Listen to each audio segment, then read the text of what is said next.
Hope my screen is visible to everyone. Yes, yes, ma'am. Yes. Yeah. So, a very warm good afternoon to everyone. I suppose everyone had a very good lunch, and I have been asked to discuss on this particular topic called academic leadership and governance. I feel like, this would be an apt topic for me to handle because I have a career with a college for the last 20 years. I have never thought about joining any other institute, but I have grown from a teacher to an academic leader in this particular organization. And probably while taking along with my journey, I wanted to share few of my learnings as a teacher and as well as like an academic leader with you all. Probably it could be more interactive session then and there. Like if I have certain, if you have certain points that you need to put up, it is most welcome. I'll begin with my presentation with this quote by Scott Hayden, which says that teachers have three loves: love of learning, love of learners, and the love of bringing the first two loves together. We all are teachers, and in our profession, we have a lot of love towards learning, making ourselves more knowledgeable, exploring new things, as well as we have a love towards our learners, like in terms of teachers mentoring the students. Fine. So with these two love, the third love comes that a good teacher brings uh, these two things together. When the knowledge and the student, so-called learners, when we bring to them and achieve the objective of enlightenment, that's what the third love is all about. Now, how do I link it to the current topic of academic leadership? If you see, the approach towards these three loves have, been very dynamic. Like, it's changing. Um, and, we need to keep ourselves on the toes to explore more about it and be relevant to the current scenario or to the situation. So as a teacher, we all aspire that we become the best in our subject. We are always in a mindset that we try to be the best in what we teach, in what we do. So so, so somehow I would say that being a teacher itself becomes like, you have chosen a profession where leadership uh, almost comes hand in hand. So few understand this at the earlier stage of their career, few don't, few realize it in the midway, and a few might not want to take it up for various reasons.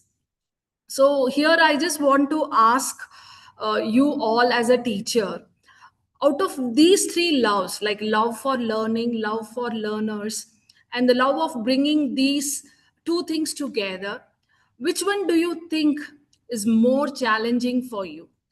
Do you think at present to keep ourselves updated becomes a big challenge, or to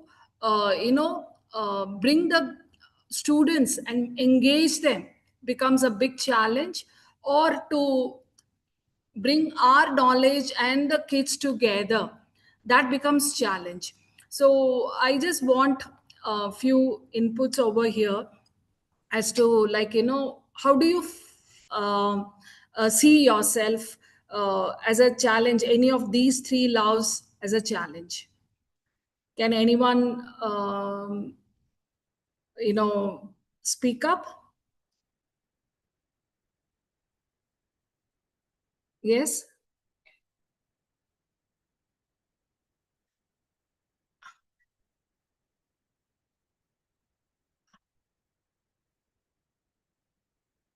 Am I audible? Yes, ma'am. Yes, ma'am. You're audible. Participants, can you please reply? Yeah, anyone, please.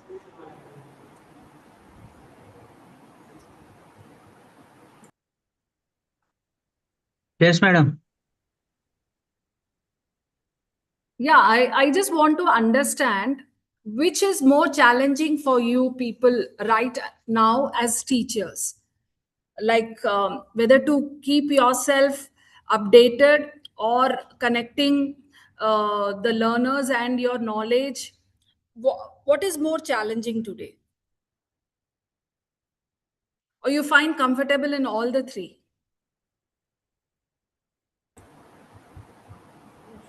But love of learners is quite difficult in today's era because Yeah. student in at the level of UG or PG student, they are not as innocent as high school or primary student. So because they have a lot of ways, they have a lot of entertainment facilities available.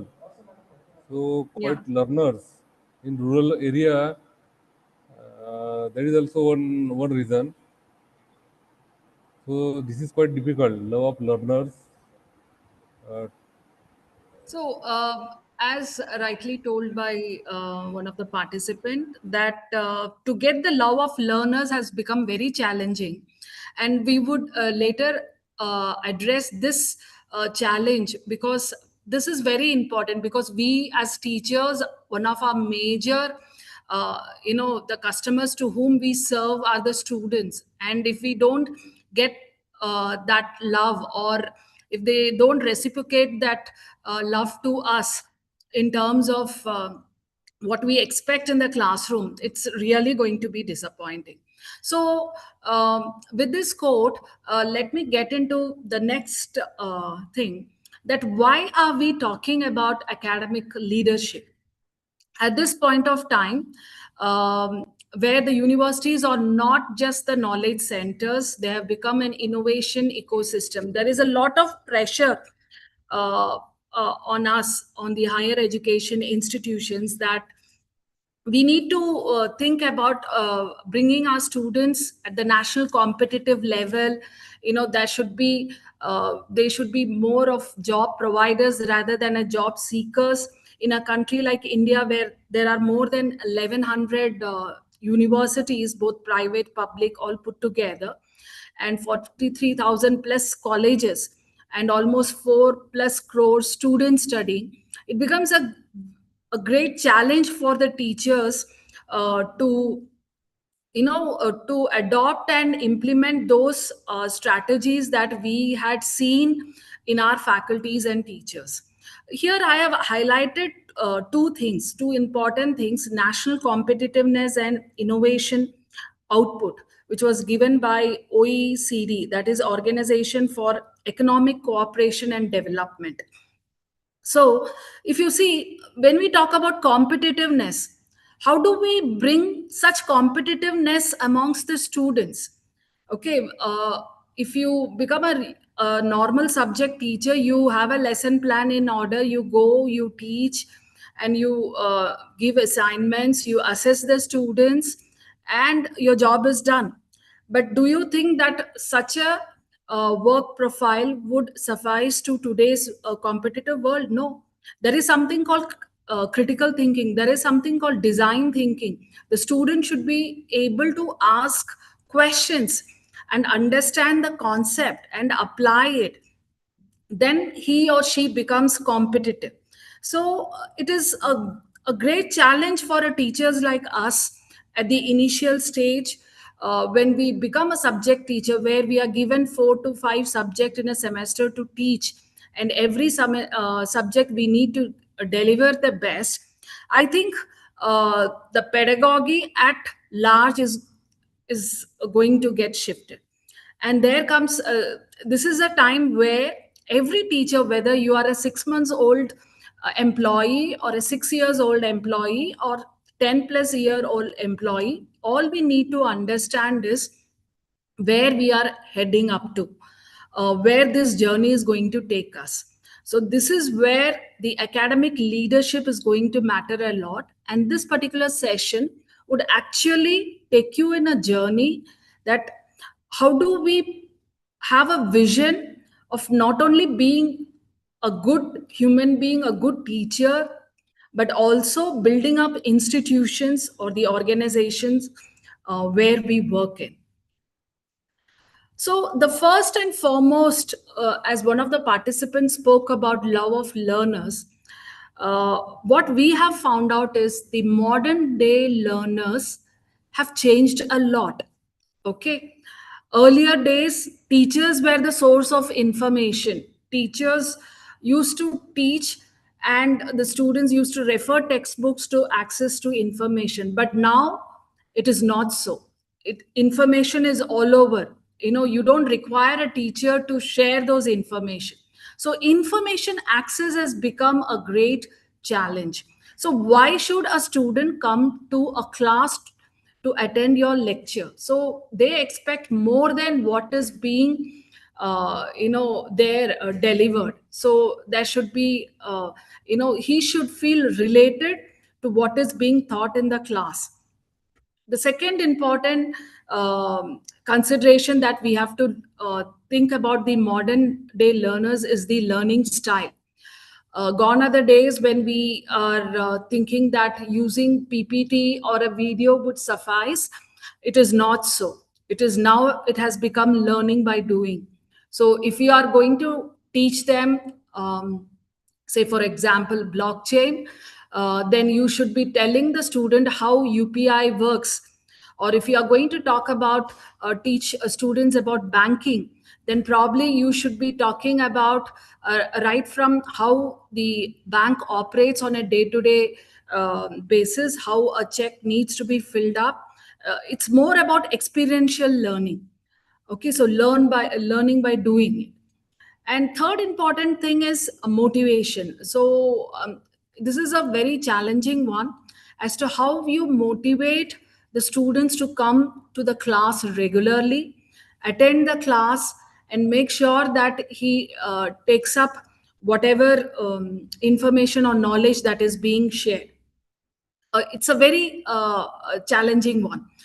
Then important is contextualized domain knowledge. So again, uh, knowledge is available everywhere, but how relevant and applicable it is to his day-to-day life, that is what these kids students are looking for.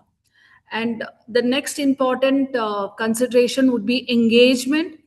uh, this is a very big challenge, because as the Instagram reels are made for 30 seconds or less than 30 seconds, the attention span of a student is also reducing day by day in the class. So engaging the student becomes a very challenging one. And the next important aspect that we need to look upon is the relationship with the authority. The Gen Zs or the students nowadays, how do they relate themselves to the higher authorities? Gone are the days when there had a system of hierarchy. If you have certain grievances, first you approach to the teacher, then to the HOD, then through the dean, then to the concerned person, and then to the higher authorities. But now the outlook of these students have totally changed towards uh, the kind of relationship that they want towards the authority. Now almost it has become like a flat organization. One email to the UGC helpline. They talk about the problems what they have, and they expect a solution for it. So this is again one of the key consideration that we have to keep in mind when we are talking about academic leadership. And the last two things are like career mindset and embedding the ethics part of it. So somehow from my day to day, what I have seen and interacted with the students, I have observed that these six major aspects have changed a lot towards the current students that we are handling. And if we are not working on these 6 aspects, I don't think that we would be a successful leader inside a classroom. Forget about being in an organization, leading an organization. But within the classroom, if you want to be a successful leader, then probably you have to work on these 6 major points, and to stay relevant in today's scenario. So keeping this as a base, what I feel is, to begin to take up the first step of being an academic leader, we all have to be a leader inside the classroom. And if you want to be a leader inside the classroom, and I think you have to rethink about how we handle these 60 students inside the classroom. So we usually work on a methodology of 70, 20, 10. That is 70% information. We keep on giving lectures inside the class, either by using PPTs or dictate notes. So usually it was 70% notes, and 20% relevant examples, and 10% maybe the application part. Now, this has been reversed. Now, what they expect is 70% experiential, 20% social, and 10% informational, and take up the concept, the triple R model, that is relevance, relatedness, and applicability. If you make these 3 pillars imbibed into your lesson plan, probably this is the first step that we become a leader inside the classroom. We as teachers, irrespective of my administrative position, I take up one subject per semester, just to keep in touch with the students at the ground level. And what I see is, while preparing the lesson plan, we have to look upon these 3 things. The first thing is, how relevant are we teaching? Are we giving those old age examples again and again, which the students feel very irrelevant? Are they able to relate to what we are discussing in the class? And how good it is, the applicability in their day-to-day life? The moment you focus on these 3 things, I think automatically the class attendance would improve, which is the first challenge that we all face. And probably we would start building up a more intellectual discussion within the classroom. So this is again, which I would stress upon, that to begin on the academic leadership path, you need to first be a strong, good subject expert, a teacher in the classroom, have a good control over the classroom by applying the principle of relevance, relatedness, and applicability. And while designing your pedagogy part, see to that 70% or close to 70, if not 70, at least 50% of your lesson plan, your syllabus, should be taught in a form of an experiential learning part, and the rest could be sharing of information or through any other mode. Now comes, this is something which I wanted to share in this platform, that we all talk about pedagogical approach, the pedagogy, but we are into an higher education institution where we have to talk about andragogical. Okay, this is a new term. Now, I have stated the difference between a pedagogical approach and an andragogical approach. When I say andragogical, it is a learner-centered approach, whereas pedagogy is a teacher-centered. So I think henceforth, we should not be using the word pedagogy. Instead, we have to be using the word andragogy, because we are dealing with higher education institution. We are dealing with graduates and postgraduate students. We are dealing with adults. Okay, so they are they are so-called self directed learners. So here the role of teacher changes. So probably in year one, you have to introduce this andragogy part. So they come from school from 12th directly to the first year here, and probably it should not be a culture shock for any students in the first year that 12th tak to notes milte the, teacher used to pamper us with all kinds of motivational things. But here, no one talks about subject, no one talks about lectures. They come and have a discussion. It should not be a culture shock for them. Slowly and steadily you should be replacing this pedagogy with andragogy. Okay, probably in your third or pre-final year, final year, your approach should entirely be focused on learners rather than on the subject.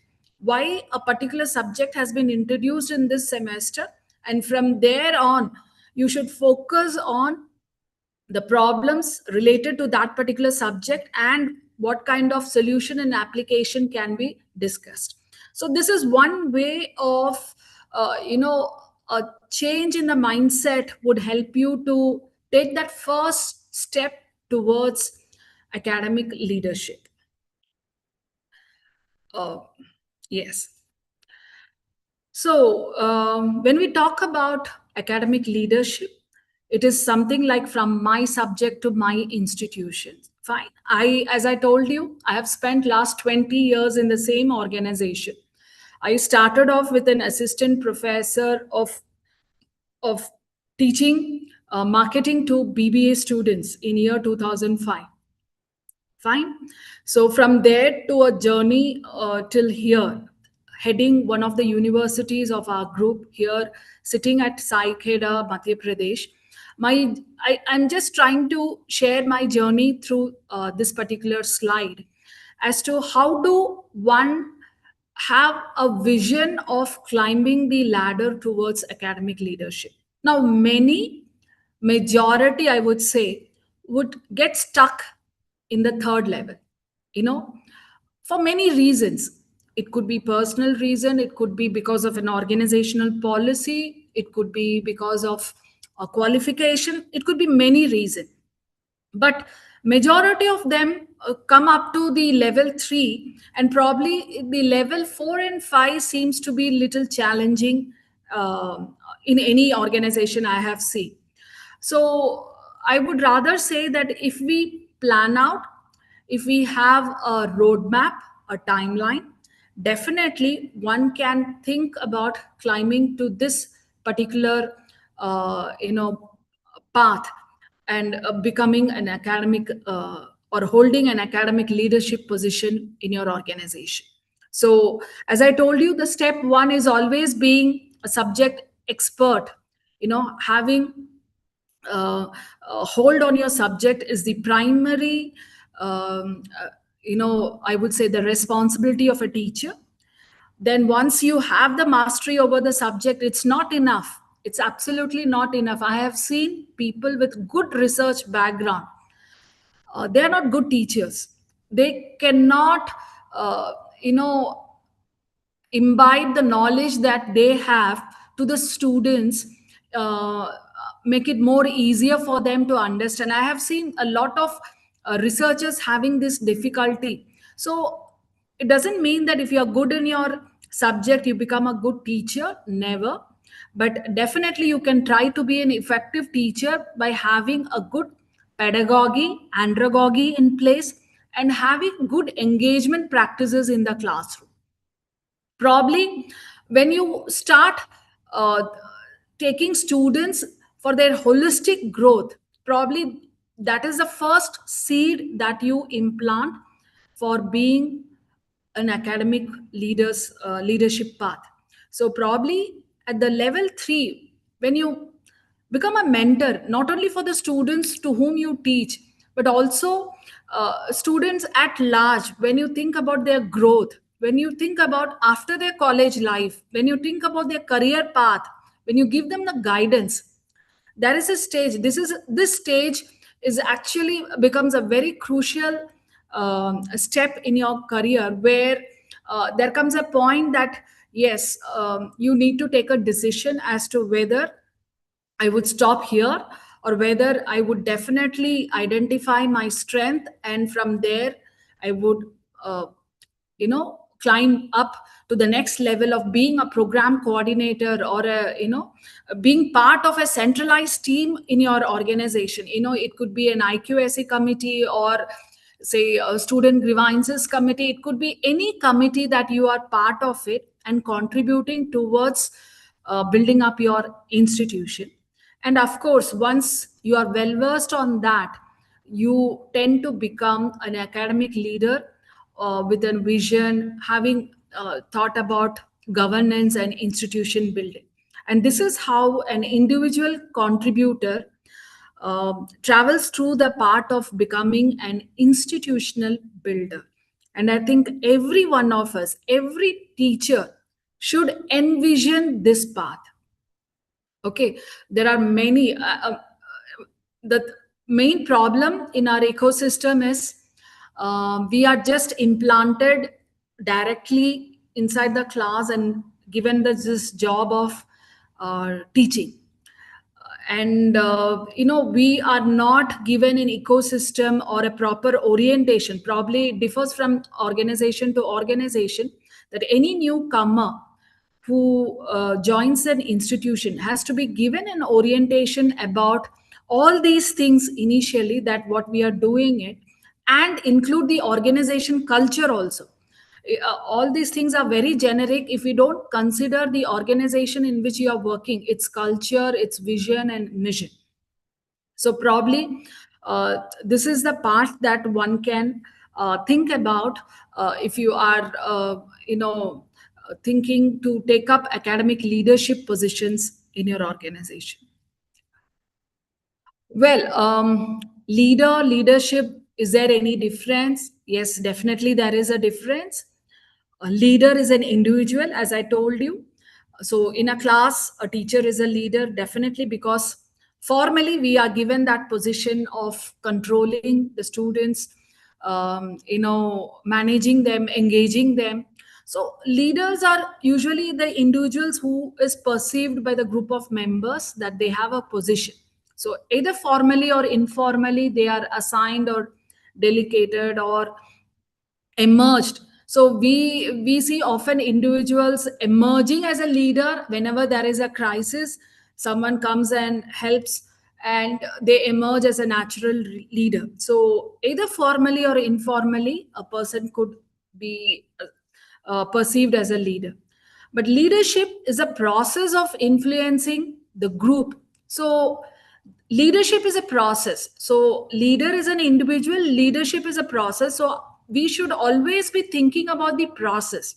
So as an individual, if you are a leader, if you are an effective and efficient leader, then too you should be looking upon the leadership process, wherein you have this influence over a group of people towards achieving a common objective. So when we talk about leadership, it has two dimensions. One, the task dimension, and the another one is social dimension. So what needs to be done, or what needs to be achieved, the task, as well as the relationship, the social part, which is also very important. So I think that we should be talking more about academic leadership rather than academic leader, which becomes again a person centric. Well, now this is what from here we would be talking more about academic leadership. So, what does academic leadership mean? As I told you, it's the ability to guide teaching. That's the first step. Research and institution culture towards excellence. So, the word ability or capability is very important. So we need ourselves to become more able and capable of doing these three important things, that is teaching, getting into the research, and building institutional values or culture amongst our group. And the major six functions of academic leader, what does the academic leadership do, is we need to set up a vision, the future, the goal for our team, for our organization. We need to set up high standards, quality measures in terms of curriculum designing to delivery to assessment. We also need to talk about faculty development, research promotion, as well as the student success, the outcome of what we do in terms of the success rate of the students getting employed or employable, or becoming a job givers, and the ethical governance practices that we adopt in our organization. So when we talk about these 6 core major functions of that an academic leader performs in an organization, the impact is very well seen. Okay, when you deliver these 6 functions meticulously, the outcome would be shown in form of, like, you get a good NAC score or NIRF ranking. Your research output and innovation is at the best, and you would also see that good faculties are retained in your organization. They don't leave you. There is a saying that um, usually the faculties don't stay back in a particular organization if their needs are not fulfilled in terms of few might be hunger for research, for self development, for quality research work. There could be many things. So higher faculty retention is possible if you think about these major 6 core functions that could be followed very well in your organization. So this particular slide is very important as we talk about academic leadership. I have written one thing which I really felt, that in universities, titles don't guarantee leadership, influence does. So I have seen in my experience, I have seen there are teachers जो इतना influential रहते हैं कि वो बोलते हैं तो students कर देते हैं. उनके पास ऐसा एक ऑरा रहता है कि दे put up a good team of people and get the work done on time. So how do this comes? How do this influence is built? You need to develop certain skills so that that aura of being a leader is there in your personality. Okay, as I told you, titles will never ever take you to that academic leadership, though it will take you to that position, but you will never ever deliver what is being asked if you don't have that influence or that aura. And here are few skill sets that we need to develop over a period of time to build that aura. Okay, and what are those skills? The first one being visionary thinking. We all need to think big. Okay, so there are so many motivational quotes and motivational reels and videos we see that every one of us should have a vision board for 5 years. Where do we see ourselves? So I would suggest that each one of us should have 2 visionary boards, vision boards, one in our office and one at our home. At our home, we should have a vision board about our achievements, that what we want to do in our life, both professional as well as personal. But at office, you should also have an vision board as to what kind of targets you want to set, and probably from where from this point to the next level, how do you want to uh, move towards that particular goal. So how should your path be? So everyone should have a visionary thinking. So if an individual thinks that, okay, every semester I should be writing one research paper, I should be publishing an article, or probably in a year I should be writing one book chapter. Okay, a cumulative of these things, the vision of an organization could be built. There is something called institutional development plan, IDP, that is there for every organization. top level management talks about IDP every now and then. It's a plan that, and every organization has it for 5 years, 7 years, or 10 years. So how do we achieve that? Until otherwise, an individual like us thinks or has a vision. So visionary thinking. And the second important thing is communication skill. No matter how we are, what we have chosen a profession called teaching or academics, and we are bound to have a good communication skill in terms of whatever language we are using, whether it is English, Hindi, or Marathi, or any other native language that you are using in your particular institute. You need to have a good communication skill, because I think the better communicator you are, i uh, I feel the students would definitely look upon you. The third major thing is the decision making. Okay, so this would be developed over a period of time.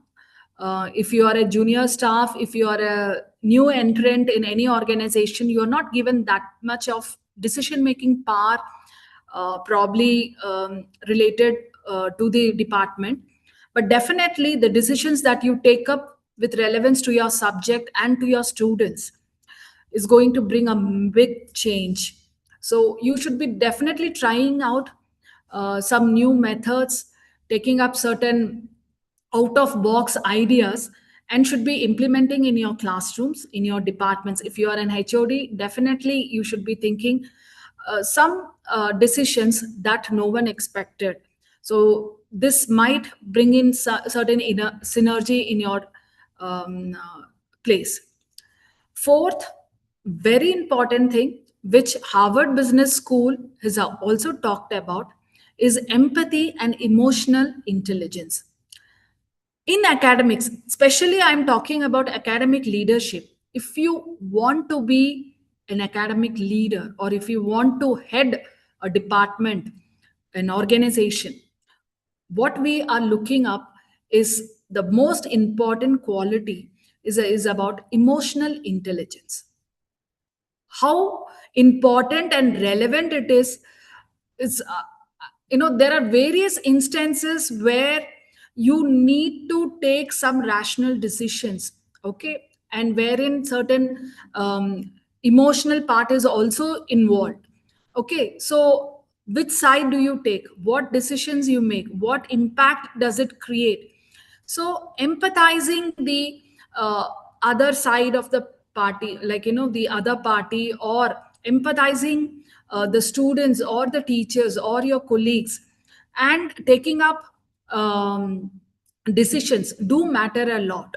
So here you need to balance it, and you need to make build upon this particular emotional intelligence. It is far far important than your IQ. This is what I have felt at this moment of time, that no matter what your IQ is, if you're I believe in two quotients. One is the emotional intelligence, another is happiness quotient. Okay, EQ and HQ. These two things have to be there in a teacher, in an academic leader. Probably you will be more impactful than others. And the fifth skill is about instructional expertise, how you instruct, how you give the instructions, whether inside the classroom or outside the classroom, how well you make sure that the other person has understood what you wanted, so that you can get your work easily done. So this is again a very important, it again goes with the communication skill. And the sixth one being adaptability and innovation. Fine, AI is taking up, so you need to adapt to this situation. You have to be very resilient. You cannot be rigid. As time changes, you need to change. So this quality, this skill needs to be developed. Strategic planning, as I told, if you are thinking, if you have a vision, then automatically probably the planning should also be in place with organizational and time management skills. Okay, so these 8 skills are more important, if you really think that you want to become an effective and an efficient academic leader in an organization. So, and I have written a line here that authority alone fails, respect sustains leadership. Okay. If you think that you are a leader, you have the power, you are definitely going to fail. Undoubtedly, you would fail. Probably the amount of work that you wanted uh, may be done, but the kind of quality that was expected will not be there. So you need to have that, your colleague, your students should respect you. That leadership position should be respected. And I feel that respect needs to be earned. And to earn that respect, we need to have these skills in place. And probably we are all lifelong learners, and probably we should be working on these skills, upgrading ourselves, learning new things, and making sure that we remain in forefront in the amongst the rest of the crowd. I hope till now, did I make any sense? Because I have been, it's a one-way communication. Is anyone there? Yes, ma'am. Yeah?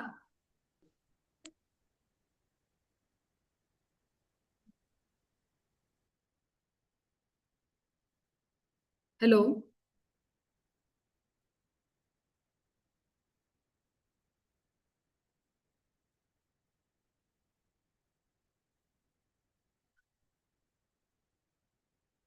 Okay.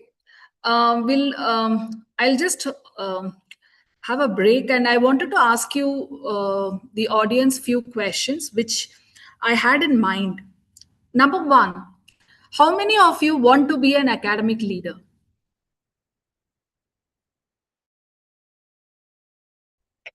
You can type or show thumbs up, or if anyone wants to share. Yes?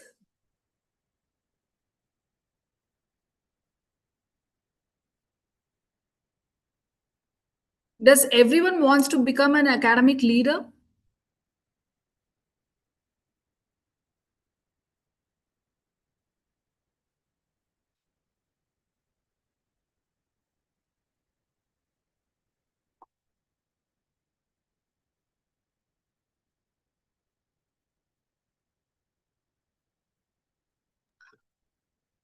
No, madam. No, why? I'm not interested in that one. But can I know the reason? There is no particular reason, but just interest. I don't want that to do that work, that type of work. So probably my message of what an academic leader is all about has failed. Academic leader or academic leadership is not about having a position. अधिकतर लोगों को लग रहा है कि extra काम मिल जाएगा इससे, ऐसा है क्या? Yes?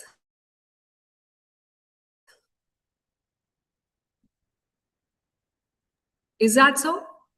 No, no, madam, not like that, but just interest. It is about the interest. Okay. Is it fine? As I told you in the few minutes back, that when we talk about the path, many of us try to remain in level 3 because of our own choice. Okay, we don't want to take up the position because of our own personal interest. But there should be a strong reason for not doing so, and there should be a purpose or a vision to climb that particular path. Fine. Let me go ahead. Fine. So, as I told you, everyone becomes an academic leader There are various leaders around you. Fine. So, but the main important point is how to become an effective academic leader. Why did I use the word effective here? What does if the word effective mean here?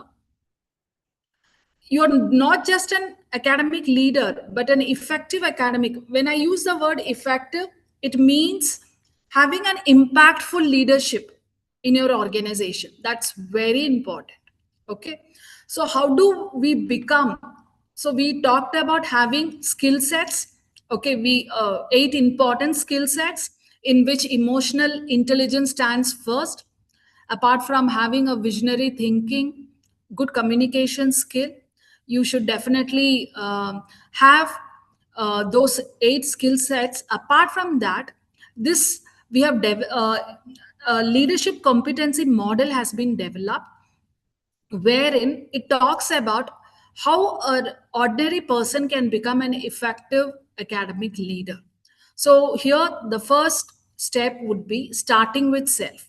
So if you need to start within yourself, like, as an individual, you need to develop your self confidence, integrity, trust, self knowledge, and self development. Once you work on yourself, probably then the next important thing that comes to your point is leading with courage.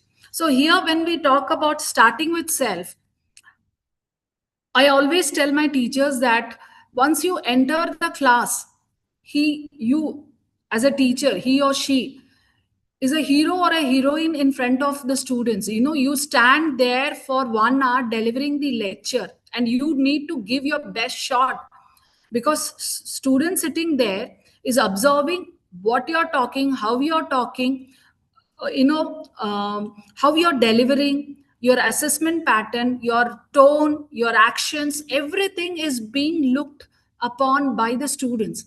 So the first and foremost is that you need to start with yourself. The same happens when you lead a team. You need to be smart enough that your teammates look upon you. So your physical health do matters, health and mental health do matters. Physical health and mental health both matters a lot. So as a teacher, being in this profession, we need to devote a lot of time for self development. It's very important. Okay. The second important thing is leading with courage. This quite often, people with submissive nature don't take it up. They don't involve themselves in any of the matter which is not related to them or not related directly affecting them. So they try to avoid. The moment you try to avoid, then developing courage to lead a team doesn't happen. So conflict management, listening skills, which is very important, and having those courage of managing things and understanding others will never ever be developed. So I would suggest that once you invest time in yourself, the second important thing that you should be doing is leading with courage, leading through relationship. Very important, because until otherwise you don't learn this, you never ever become a effective academic leader. Okay, so you should know when to be, when your tone should be, in a way that not rude, but in an authoritative way. When you should be talking to your peers or colleagues in a polite way, how you can build a good relationship with your peer groups, and how would you direct them towards a different work. So leading through relationship is very important. Okay, I have seen there are many leaders who cut off from their teammates, who think that if I talk to them, then they would ask for a favor or I have to oblige. There are many in a perspective that gets revolved around relationship in a team, and the same happens in a classroom also. There are many teachers who don't talk to students unnecessarily. They feel it is not their work. They feel it is unnecessary. But things have changed. In today's dynamic world, in today's competitive world, it is very important that we talk about relationship. Okay, huge multinational companies spend billions and billions of dollars for building customer relationship. The same goes for us academicians also. We need to build relationship, but in a proper way. So leading through relationship also needs to be learned. And the last one is leading with purpose. This competency model has these four, and the last one, leading with purpose, is what gives the shape, like, the effectiveness, being effective, the kind of problems you have solved, the decisions you have made, the perspective that you have towards the organization and the work, the planning and the organizing characteristics that you have built upon. So these are very important uh, for an academic leader to lead. Fine. So this is what leadership competency model is. If you want to become competent, if you want to become effective, I think these are the four areas that we need to look upon, we need to work on. And probably not everyone, if you have mastered all the four, then I think either you are the leader in your organization, or you are most eligible to become an academic leadership leader in your institute. But if you are working on any one or two, then definitely the gray areas needs to be worked upon. Challenges, definitely, these are the challenges that we face every day in and out. The major challenging being, as I told you, that as an academician, student engagement is one of the major problem. Stakeholders expectation, because every stakeholder, जब मैं stakeholder बोलूंगी, management is one of the stakeholder, principal, dean, HOD, there are parents. Every stakeholder's expectation is different. And as a teacher, as an individual, हमको सारे सबके expectation को देख के काम करना पड़ेगा. So again, a big question. So I still remember when I was a teacher. So I was a subject teacher plus timetable in charge. Then you have a student magazine ka in charge. So then koi club, literature club या quiz club के in charge. So I have to conduct events for this. So as a fresher, when you get so many opportunities, there are two things to happen. One, you feel you are in a wrong place. These things will actually pull out your energy, and it's not going to get rewarded. And the second thing would be to take it as an opportunity and convert this challenge into an opportunity where you come out as a leader. Okay, so this again is a big challenge, navigating stakeholders expectation. Then high teacher turnover. um, Again, teachers leaving every 2 years. Once they switch over, either for hike or for a change of profile. That is one major challenge we face often. Then technology integration. Now every institute or university has this what we call LMS platform. So आप यहाँ पे attendance लो, फिर वहाँ पे भी attendance डालो. So many new things coming up. We need to upgrade ourselves. We need to understand how these things really work. So that is a big challenge. Then inadequate support for education leaders. Definitely, teachers and educators do have, lack of support in terms that no proper training is being done. See, we are doing too much in too little time. So that is where, lot of challenges come in. कि हमको पूरे 6 महीने के अंदर ये भी करना है, वो भी करना है, ऐसा भी करना है, सब्जेक्ट भी अच्छा पढ़ाना है, या प्रोग्राम भी करना है. So many things at one time, and that burns out the teacher. So this again is a big challenge. Then resistance to change. I think the time has given the answer that if you remain rigid, then you are nowhere in the picture. So we are bound to accept the change. Resource constraint and budget limitation is one major thing.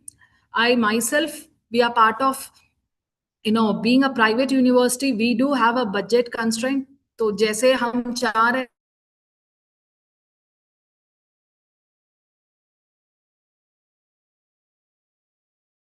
हैं वैसे resources मिल नहीं पाएंगे time पे. सो अवर students definitely Hindi में topper भी class में बैठ सकता है. So you have diverse needs, you have students from south India, north India sitting in same classroom. So everyone has a different expectation. So as a teacher, as an organization, how do you serve? And the very important thing, balancing administrative and teaching role. Very, very important. Many of us, take a back seat because of this. We feel this is not our job. But I must tell you that things have changed a lot. Fine. There is one movement or one step taken by the government of India called Karma Yogi. Okay. They have implemented this across all the government sectors, including academics, the universities and institutions. And they have brought in something called Karma Yogi, wherein we have to do the karma as like a yogi, and sincerely and dedicatedly.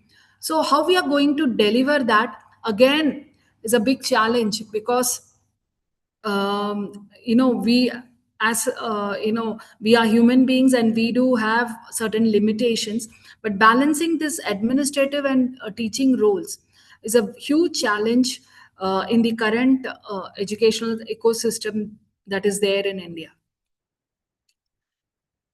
So how do we manage all these things? Keeping the skill sets, the competency model, and the challenges in place.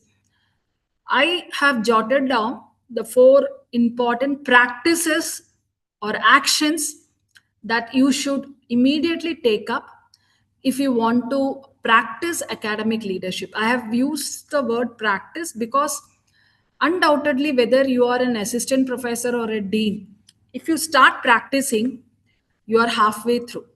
So how do we do that? Number 1, understand the evolving needs of your student and faculty. Okay. So very important thing. If you are a teacher, as I told you, modern learners की ज़रूरतें बहुत बदल चुका है. Those 6 parameters, if you remember at the first few slides I had shown you, they are not coming to college for getting information, that they have it ample in their phone itself. Why they should come and sit and spend their 1 hour in your class, you need to answer this question. So that is very important. And for administrators, what is there in your campus, in your department, that makes students to come every day and make meaningful life out of this time span that he spends in your institute? So that is the first thing, that action that you need to take up. So probably group of people, a group of faculties in a particular department should sit, deliberate, do brainstorming, and pick out few approaches that you should be adopting inside the classroom for motivating the students, for engaging the students, and even for assessment of students. Some modern approach needs to be taken. The second important thing is to recognize the strength and weakness of your institute. Very, very important. Now, my friends used to wonder. They keep on asking me, how did you, stick on to one institute for this last so many years? Because I have, at the early stage of my career, I have understood the organization culture of my organization. Okay. What culture and the vision does this organization have? What are their strengths and what are their weakness? Every organization, whether it is Tata, Birla, Infosys, any organization will have its strength as well as its weakness. The moment you understand it, and use the strength of that particular organization with your own strength, and the use that as an opportunity, definitely that magic moment can happen. You can bring in drastic change. You can have your personal growth as well as your professional growth throughout in your career path. So that is the second important thing. The third is deliver for the roles, not rules. Okay, whatever role you play, you need to deliver for it. आप किताबों के rules के हिसाब से ही जाएंगे, I think वो time जा चुका है. You need to play for the roles that you are given. Okay, so if you are a mentor, what is the role of a mentor? You need to understand. Okay, so a mentor has to uh, you know have think about the holistic development of a student. तो आप ये नहीं बोल सकते कि college timing के बाद में आप मैसेज नहीं करोगे या आप मेरे से बात नहीं कर सकते, ऐसे अपने मेंटीज को you can not. If you do so, then you are not delivering according to the role that you have been given. Okay, you are going by the rules part. Again, this could be controversial, this could be contradictory to your own perspective, but this is how these 4 points I have practiced it, and that's why I have written it. And the last one is develop an institutional development plan. As I told you, this is very, very important. And UGC has made it very easy also. They have given a good handbook. I think the principal, the head of the institution, should first read it out and probably discuss it with every member of your institute. मतलब जो आज भी join किए हैं, जो newcomer है, they should also know what is this institute going to do in the next 10 years, because they are the stakeholders of the institute. In every parents teachers meet, one should be discussing about your institutional development plan, because the parents are the biggest stakeholders along with the students. Your corporate employers, you should be discussing. So that institutional plan should be in place. If you work on these 4, probably each one of us are, could be an ideal, could be an effective, should be holding an academic leadership position in an organization. Okay,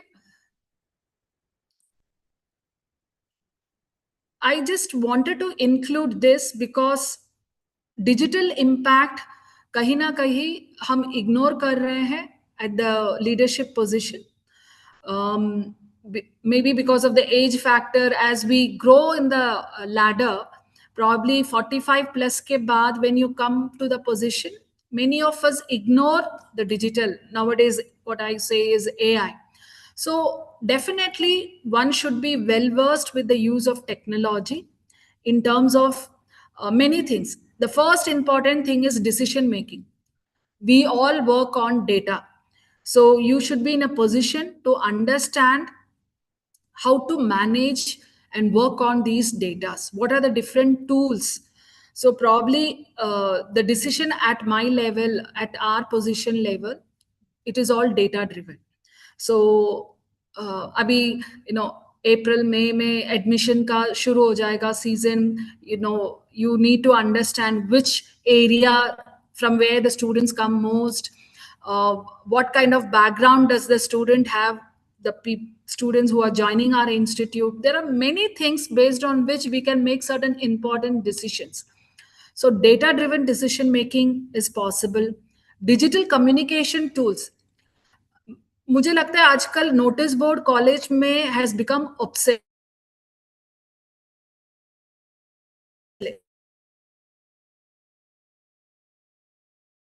No one looks at the notice board.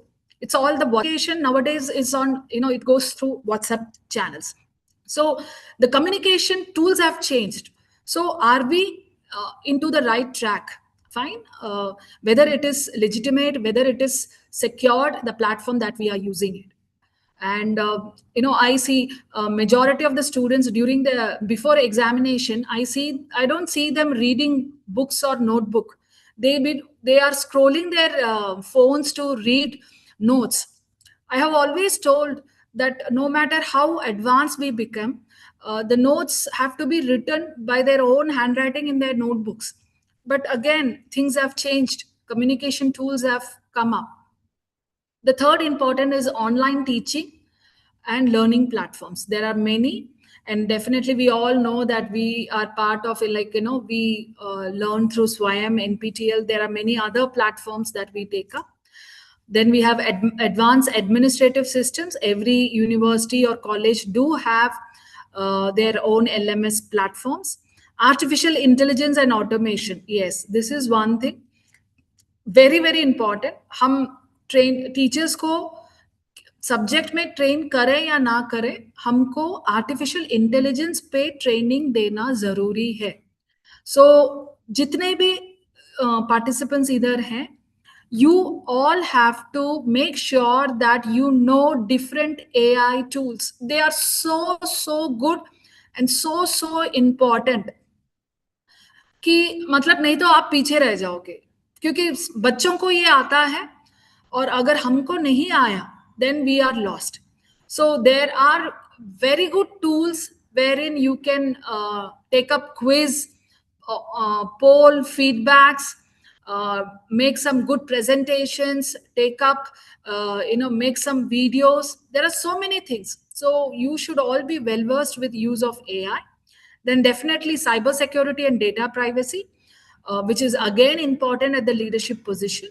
And the last but not the least, the innovative research and collaboration. So these are the digital impact that it's seen on academic leadership. Okay. Now, the second half of my presentation was about governance and how academic leadership and governance is linked. As I told you, leadership में जो imbibed quality है, मैंने अभी तक integrity के बारे में बात ही नहीं किया है, क्योंकि मैं समझती हूँ कि जैसे ही हमने ये प्रोफेशन चूज किया, दैट इज टीचिंग या academics, integrity is the soul and whole baseline of this particular profession.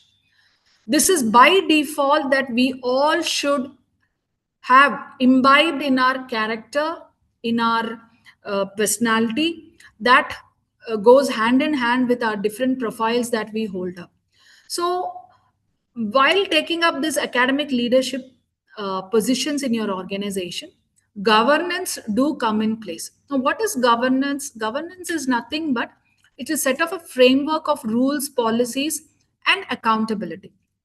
So अगर आप एक किताब लेंगे तो कंटेंट अगर लीडरशिप है तो गवर्नेंस इज लाइक इंडेक्स. क्या कर कहाँ पे क्या है, कौन सी चीज क्या है, किसके पहले क्या आता है, to refer the same thing. आपको एक फ्रेमवर्क दिया जाएगा जिसके अंदर आप ये पूरा चीज इंप्लीमेंट कर सकते हैं. So which is very important. So you can be a good leader, but if you are not following the rules और if you are working beyond the framework, then absolutely it's not going to work out. So it is both governance and leadership goes hand in hand. So as I've written here, governance without leadership is just a paperwork. ठीक है, सरकारी जैसे होता है कि file पे file with no amount of leadership part there. It is just governance without leadership, and leadership without governance is chaos. It's utter confusion. अगर आप एक फ्रेमवर्क के बिना काम कर रहे हैं, then you are gone. Okay, so both are important. Strong governance क्या देता है? Transparency है, accountability है, and academic integrity है, which is very important. See, almost all colleges are becoming autonomous. So when you have an autonomy for doing everything, then the best first thing that should be there is good governance, strong governance. So that ensures transparency, accountability, and academic integrity. And leadership ensures what? Implementation, motivation, and ethical compliance. So in this perspective, leadership and governance is interlinked. Okay. Good governance क्यों चाहिए? क्योंकि once you have the framework, you reduce the conflict, decision clarity के साथ आप ले सकते हैं. It enhances institutional credibility and protects academic freedom. Very important.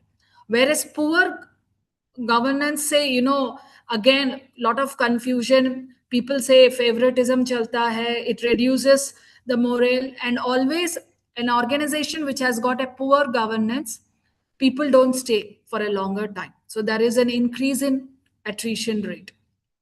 Fine. So while building the governance, please understand, एक 6 principles आपको follow करना है. What are those 6 principles? One is accountability. This is very important. Accountability, transparency, participation and inclusivity, rule of law, autonomy, effectiveness and efficiency. These key principles will create an impact in your academic leadership if you follow these principles while framing the governance, okay, while framing the rules and regulations. Okay, so these key principle needs to be followed. And what we have seen is globally ranked universities operate on these 3 things: clear academic councils, transparent policies, and participatory decision making. These 3 are possible only when there is a good governance in your organization. Okay, so how to approach governance? What is the framework that you need to have? क्या करना चाहिए? सबसे पहले तो आपको अपनी organisation की statutory structure समझ में आना चाहिए कि आपका ऑर्गेनाइजेशन वर्क कैसे करता है. Okay, so what are the topmost management boards or the statutory boards that your organization have? Very important. So usually there is governing body, board of management, academic council, you have board of studies, IQAC, so on.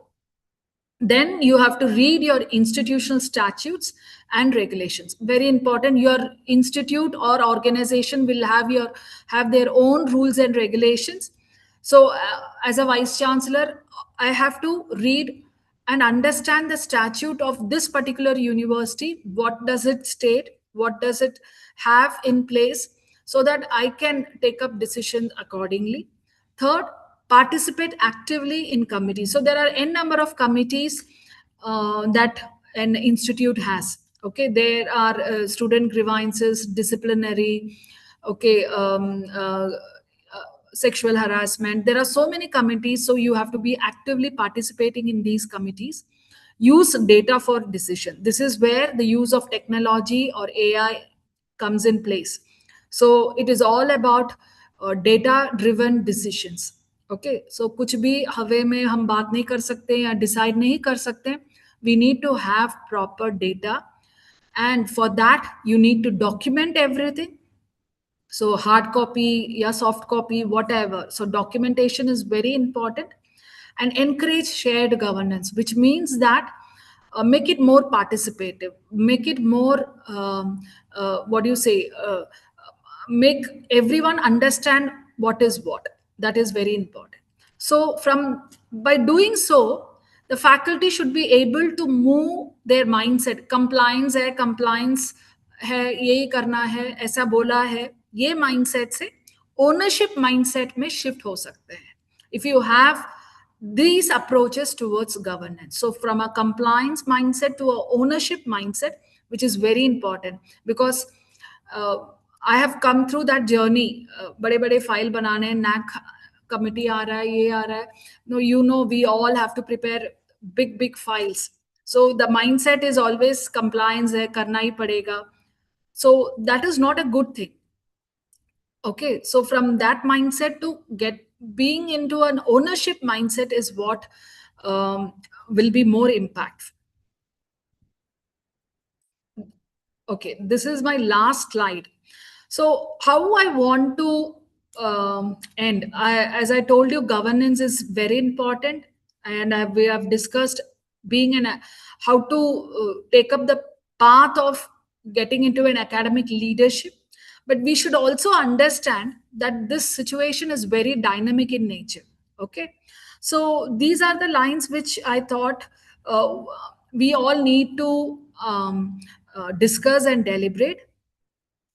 I have written future academic leaders will not be those who know the most. So this by default we all know कि अगर मुझे सब पता है, सब कुछ पता है, ये जो सोच है, this is not going to take you further. There'll be those who know.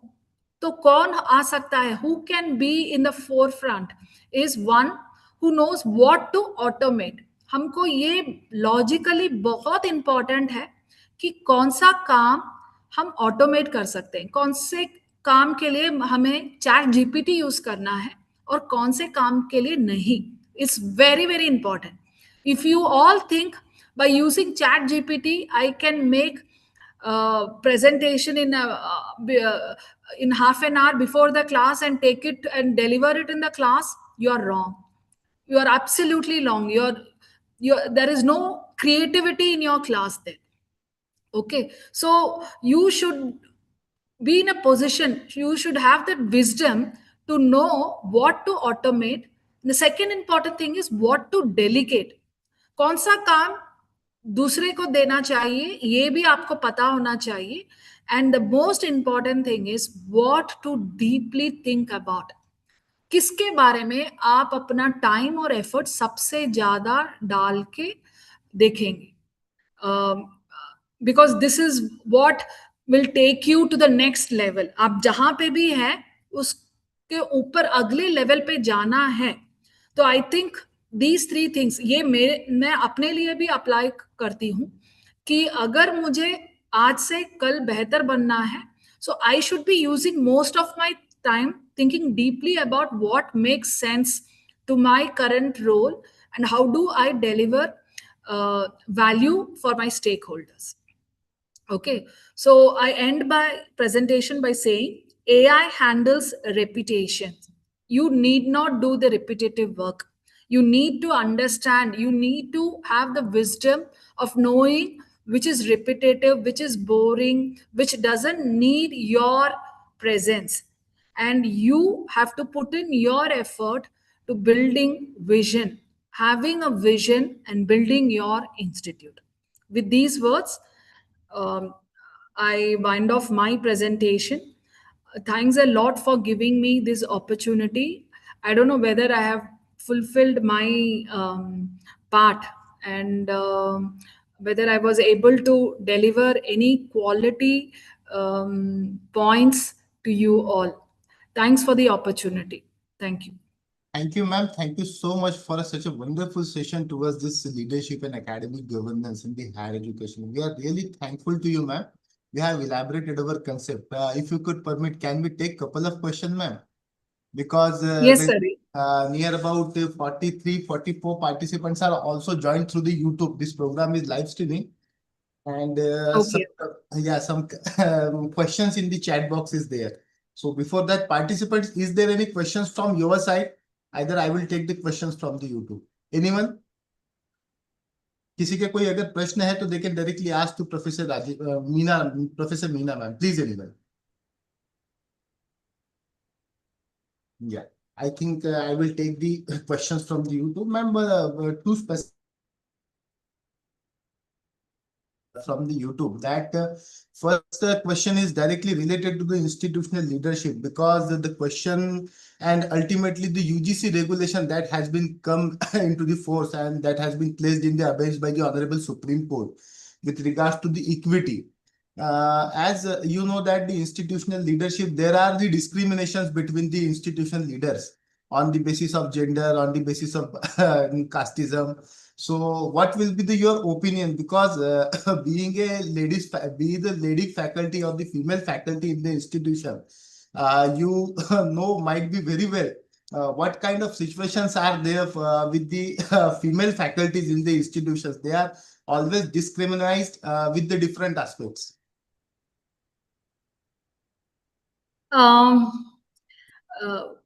See, discrimination based on gender, I I haven't seen or come across, at least in my organization or in an organization where my colleagues are working, or in terms of any of the private universities, I have never ever seen any kind of discrimination based on gender. But definitely, if it is there in any government universities, I don't know. But uh, how to overcome that in terms of, is there any policy framework which is given there? Like, Yes, yes, ma'am. Yes, yes, yes. I think every institution has mandated by the University Grants Commission to the constitute ICC, Internal Complaint Committee is there. And yeah. mechanism is also prescribed. But what happens, ma'am, in that scenario, most of the time such kind of complaints or such kind of proceedings are not reached to that particular committee, because the person who are facing all these things, he can hesitate to approach that committee, and most of the time these matters will not be reported statutorily, ma'am. So therefore, in public institutions, mechanism is there. As far as concern, you have told with regards to the private institution, because we being working in the university, there will be one specific grievance committee, statutory committee that has been formed by the act of the public act. And most of the cases are come to that before the grievance, they are the personal quarrels. And we found that most of the things are very stupid. But what happened, to resolve that thing, we have to put all our efforts to make the good environment at their institutions, because ultimately the students who are the largest stakeholders of our institutions, they are suffering from all these things. So n number of things where are there, and we will resolve at the university level. At institution level, there are the ICC. Some of the complaints were reportedly there, and definitely. I think uh, the reforms that the government of India has brought in terms of in higher education, probably I have never seen in my span of 20 years in my career that UGC has been so proactive in the last 2-3 years in terms of implementation of various initiatives, and taking up Zoom meetings across with various vice chancellors and other heads of institutions. So communication will never ever be a key problem, right? Fine, whether it is a public university or a private university, people at the bottom level, say the faculty members, the communication will never be a problem. They can write their grievances directly to the concerned authorities. The main problem would be the people sitting in the position heading the institute. If they are not, what do you say, having a good governance, uh, then the problem would be. So I think the 50% solution is already there. 50% would work on if each individual, as I told you, like government खुद आके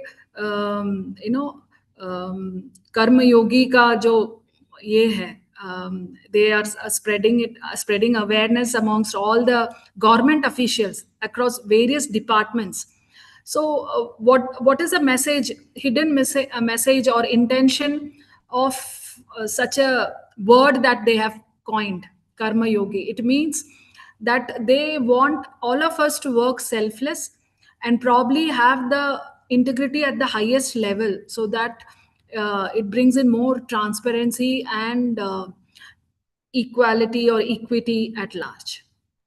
Yes, ma'am. Yes, the main motive behind this Karma Yogi, because I was the part of that Karma Yogi initiative, and the main motive of this Karma Yogi initiative by the government of India and the government, now the state government, is percolating that the chairs should not act as a bias in a biased manner, and therefore the highest integrity should be there, and they should promote the official or the government work or the government scheme in that gist. Therefore, this Karma Yogi scheme has brought to there. We are really thankful to you, ma'am. You have really elaborated our concept towards this institutional leadership. And definitely these questions or problems are there. And now as you have already told you that the policymakers and the ministry have come up with the several initiatives. They have appointed the Lokpal also in the each institutions because it is a mandate through the UGC regulation. Student grievance redressal cells are there. But although the problems are appearing, and definitely we being the leader of the institutions, we have to resolve that issues, because one of the important aspects of the higher education institutions is the student diversity also, because the group of student that has come from the diverse background in the institutions. So accordingly, the institution shall set their policies, and we we being the leader, we being the teacher, must act upon that policies accordingly with this. So we are really thankful to you, ma'am. If you could permit, shall we conclude this session, ma'am? Yes, sir. Thank you. Thank you so much. So on behalf of Malviya Mission Teacher Training Center, Sant Garge Baba Amravati University, Professor Gawande College, Sakharkheda, and all our learned participants, I extend my sincere thanks to Honorable Professor Meena ma'am for such a wonderful session and elaborating our understanding towards adoption of this governance role as a leader in our institution. And definitely, ma'am, your input will be really valuable, and we will try to inculcate this in our institutions, and that will be the really outcome of this session. So with this, I once again extend my sincere thanks. Rather than your busy schedule, you have provided your precious time and thought-provoking session here. I once again extend my sincere thanks to all on behalf of all the participants, and with the kind consent of Professor Meena ma'am, I would like to declare that this particular session will be over here. Thank you so much, ma'am. Thank you so much. Yeah, thank you. Thank you. Participants, please stay be connected. We will start our next session within 2 minutes. I think our expert has joined. Hello, Professor Ingrid, ma'am.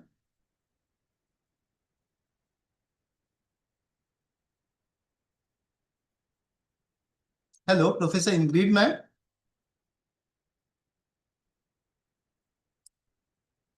Good afternoon, sir. Good afternoon, participants. So we're starting in 2 minutes, isn't it? Yeah, ma'am. Please take, whenever you are ready, you can please tell us. We will start the session, ma'am. Yes. Yeah. Thank you, ma'am. Thank you. Thank you.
Good afternoon, everyone. Good afternoon. Good afternoon, madam. Good afternoon. Shall we start, ma'am, if you could permit? Yes, we can start. So, friend, good afternoon once again. As I have already told you that the today's session have been interlinked with each other. First part we have at most finished. That is prescribe the role of leaders in the higher education institutions. But while we are growing the institutions, there should be a specific mechanism. Act is there, regulation is there, but the targeted planning should be there to achieve that target.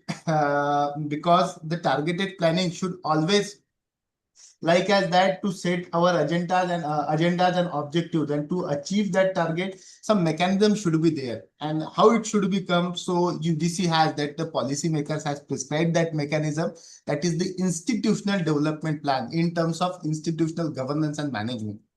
Friends, in this session we will going to discuss this much important aspect, that is how to develop your IDP. That is very crucial. And the UGC or the university, from our side also, we are continuously asking to the institution to develop their IDP and upload on their websites. And now it has become a mandate. So what is this IDP, and why it should be very crucial to develop, and what are the role of our faculty members, what are the different enablers in that, and how it should be aligned with our agenda of Vikasit Bharat, because it is also a planning that has been aligned with the knowledge economy, and ultimately the Vikasit Bharat, that component has been allotted to the higher education institution. So friends, we'll going to this very much important aspect with the help of one renowned scholarly and the senior expert, Dr. Ingrid ma'am. Ma'am, first of all, I extend my warm welcome to behalf of Malviya Mission Teacher Training Center, Professor Gawande College, Sakharkheda, and all our learned participants to this flagship program, and particular to this session. Friends, Dr. Ingrid ma'am is at present serving as a senior assistant professor and the coordinator of these MMTTP programs at the Goa University, Goa.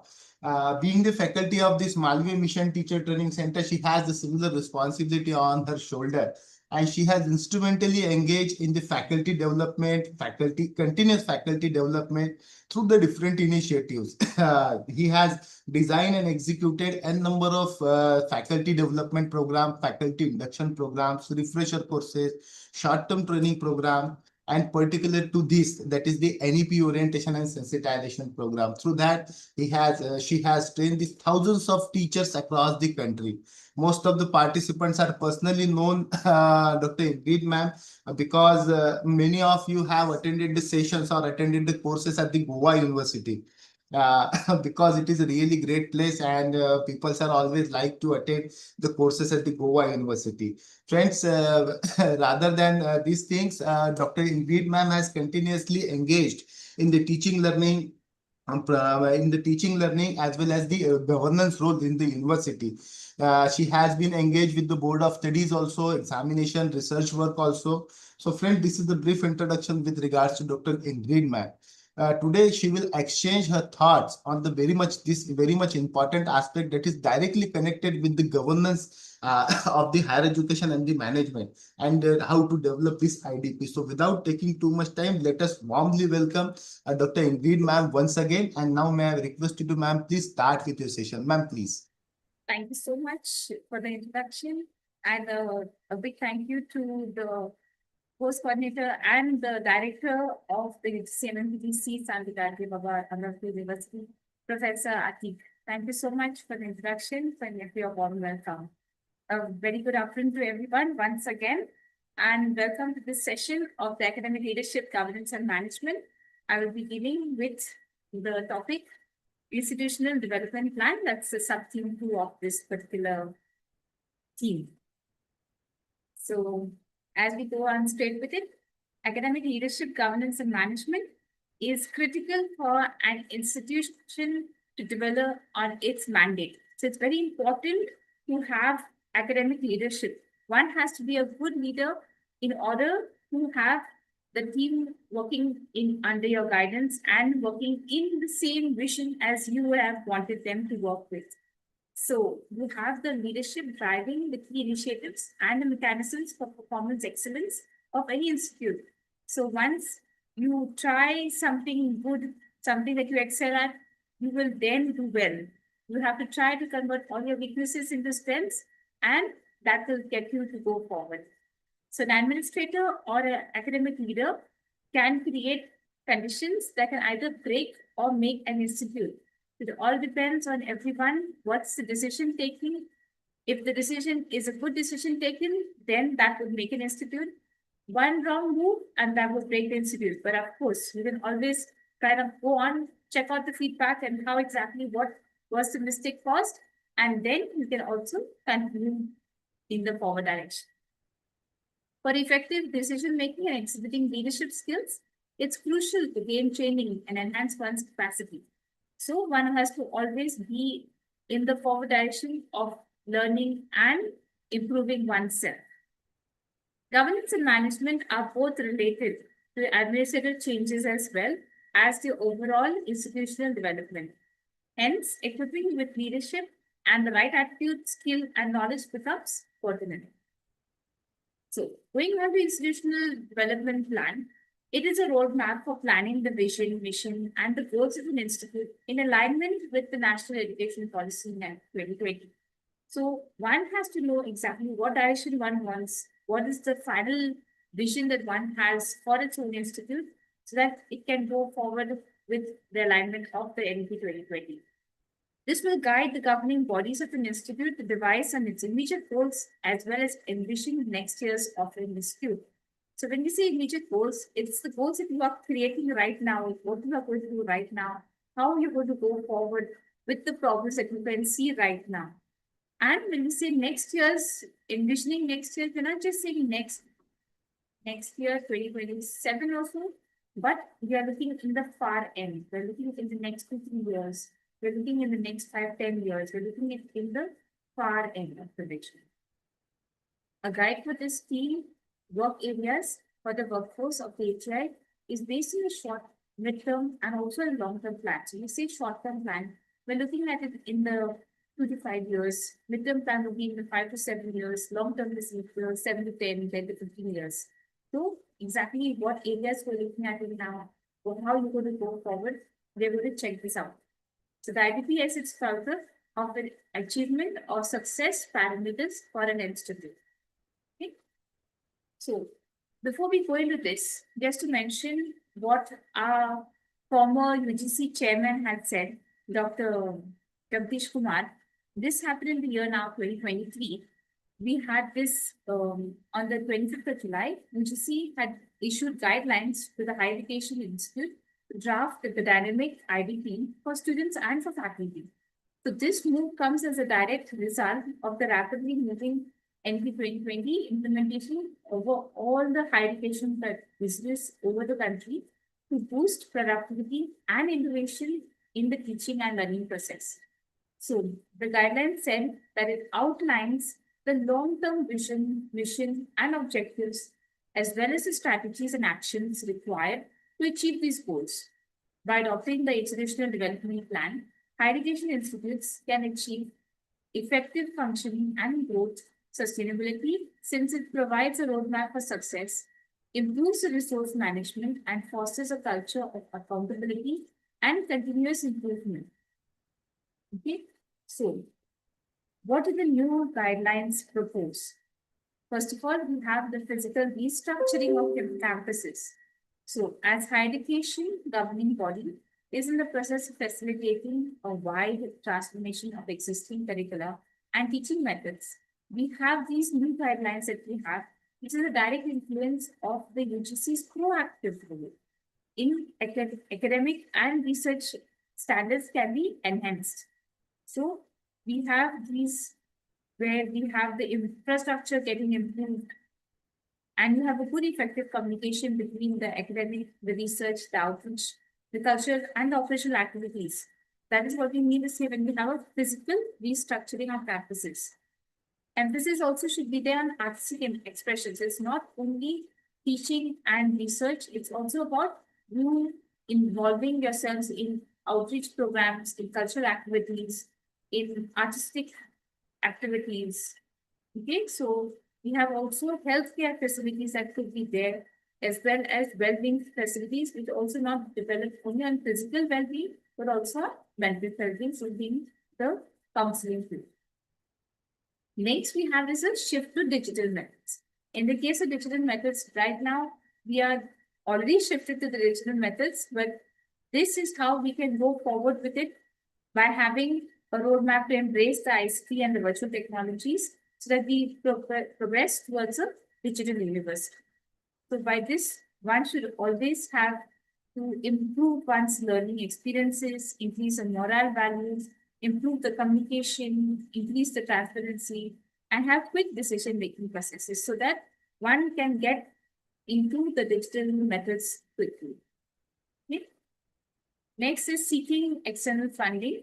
You have the draft of the IDP here to identify and prioritize the funding sources. So you need to know from where one can get the funding process, which could also involve the government grants. You could have alumni donations. You could have private sector partnerships, fundraising campaigns, encouraging government also as well as private institutes to establish the sustainable revenue strategies, which also could involve tuition fees, government grants, sponsored research projects, private sector partnerships with the companies, and also maybe having patents, you could have also royalties over there. Realignment of the existing curricula. So we have the guidelines that include the planning and the implementation that can also match the current curriculum what we have, like the National Education Policy, National Credit Framework, National Higher Education and Qualification Framework, as well as the National Skills Qualification Framework. So these are dealing with training, capacity building, faculty development. Okay, so not only that you can learn a new skill, but you can also reskill what you have done earlier, or you can also upskill to something new in the same area. So this also enables students to do, equip students with modern skills, such as upskilling them and reskilling them also with the existing learners. Okay. So next we have is the key elements of the IDP vision and mission. This should be very clear and concise. So when you say clear and concise, we have to see that it is very understandable by everyone. It should be having like very easy language to understand, and it should be concise. As in, it should be short so that you know exactly, okay, this is what it is. Everyone can remember and everyone can say, yes, I liked that vision and mission of this particular institute. Yes, I would like to join that institute. I would want to work towards their vision. It should be ambitious and inspiring. So it should make you want to feel a part of something bigger. It should make you want to feel that, yes, I worked on this, and as a team, we have managed to accomplish what we have started. It should also be inspiring that you can also want to get everyone to do what you want in that mission and vision. Measurable and achievable. It should be something that can be measured, that you have this particular vision and it will take you this much time. Have I completed this much? Yes, I have completed. So it should be measurable. You should know exactly what you have done, what are the problems, what you are facing, what you can solve, and achievable. It should be not something that you cannot achieve at all. It should be something that is possible. It should be something that is real. It cannot be something which is imaginary. Okay? Then last, you have aligned with the institutional values. So that's very important, which goes hand in glove. You have the vision, mission, and you have values. So values are very important for an institute. Good moral values, good ethics will get your institution to greater heights. So if you align your vision and mission along with the values, it will be in the forward direction. Now, coming to institutional development plan under the NEP 2020, we have the institutional framework, quality framework, and the global perspectives. We have the strategic blueprint to align the higher education institutes with NEP 2020 goals. So a blueprint is something that you have initially, what you would like to see in the future. Of course, that would be the base plan that you have. Anything extra would be going over it, and you can always improve on that. Okay, so it focuses on the governance, quality, innovation, and inclusivity. And it also emphasizes on autonomy, on accountability, and also the flexibility. So this is what we envision our institutes to look like in the near future. We have to have a multidisciplinary institute which can be home to over 3,000 students. So we have many different disciplines existing around a central administrative building, which could also include a library also. And you have the different departments offering different combinations of subjects which can be taken up by students. We see students walking in the campus because we have the time to have a green campus, and parking duty outside. So we are trying to have a green campus, which I'll be going through in the next few slides. Having a multidisciplinary natured institution would attract more and more students to your campus, because then you would be offering different types of combinations of subjects so that they would be in their interest, also not just for interest sake, but also to get jobs. Okay, so the aim is to get as many students by offering multidisciplinary subjects. So we have the institutional restructuring and the consolidation. So this is actually number 10 of the policy. It's the unit 10. So first we have is the main thrust of this is to end the fragmentation of the education by transforming the higher education institutes into large multidisciplinary universities, colleges, and as well as higher education institutes, knowledge hubs, each which aim to have around 3,000 or more students, which will build vibrant communities of scholars and peers and enable the students to be well-rounded. So you have not only academics, but you can also have artistic, you can have creativity, you can have analytical subjects. Also, you could have sports and develop research communities across the disciplines by having cross-disciplinary research also across the higher education. Okay, so that we would do by moving to large multidisciplinary universities and higher education clusters. And this would be a very good recommendation of this policy in the structure of the higher education. So in the ancient Indian universities like Takshashila or Nalanda, which had thousands and thousands of students in the world, studying various multidisciplinary subjects in the environment, that had led them to success. And this is what we are trying to get back into our modern education system also. So India urgently needs to bring back this great tradition that we had created all well-rounders individual. So we are trying to create this well-rounded individuals now also, which is also transforming other countries educationally as well as economically. So this vision would also require a new perception of a university. So we have the research intensive university and the teaching intensive universities. When saying intensive, it does not mean focusing on only research. It is research intensive, it means having more focus on research, less focus on teaching. When we say teaching intensive universities, we have more focus on teaching, less focus on the research. So this is what the universities would be actually offering, as well as we would have the autonomous degree college, which would refer also to a multidisciplinary institute of higher learning, which also grants the undergraduate degrees and is primarily focused on the undergraduate teaching, although not restricted to it, because it could also develop and also go into a focus of a research intensive or a teaching intensive university. It could become a typically smaller type of university. So they could also try to convert also or remain as autonomous degree grants. Okay.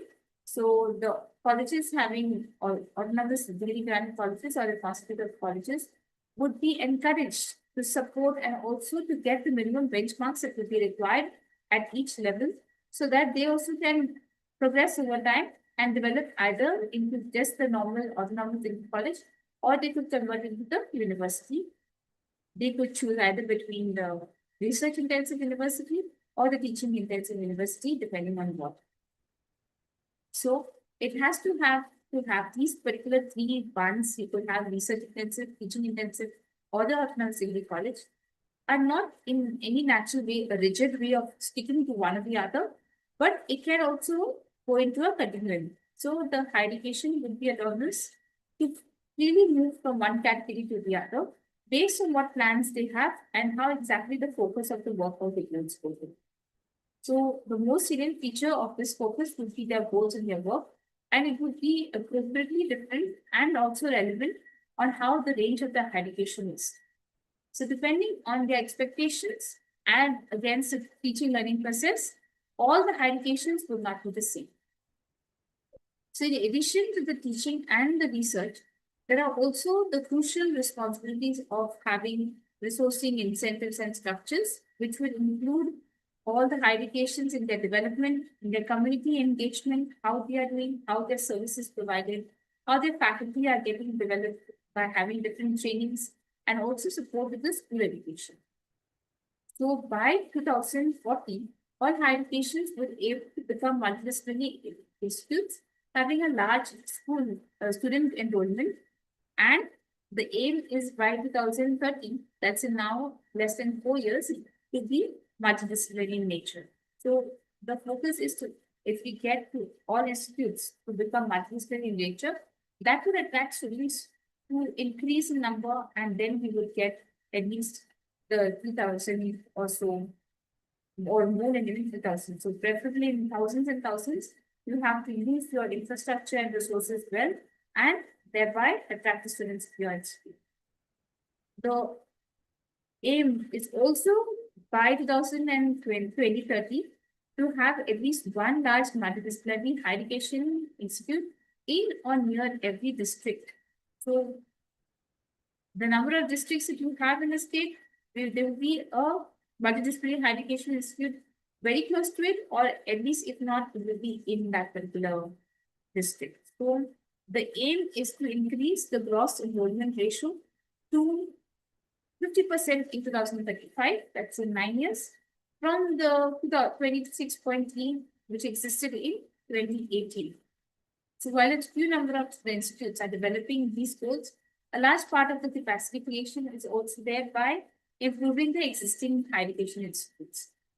So the growth will be both in the public as well as in the private institutes, having a strong focus on the number of outstanding public institutions. There is a fair and a transparent system for everyone to have a public funding support for all the public education systems.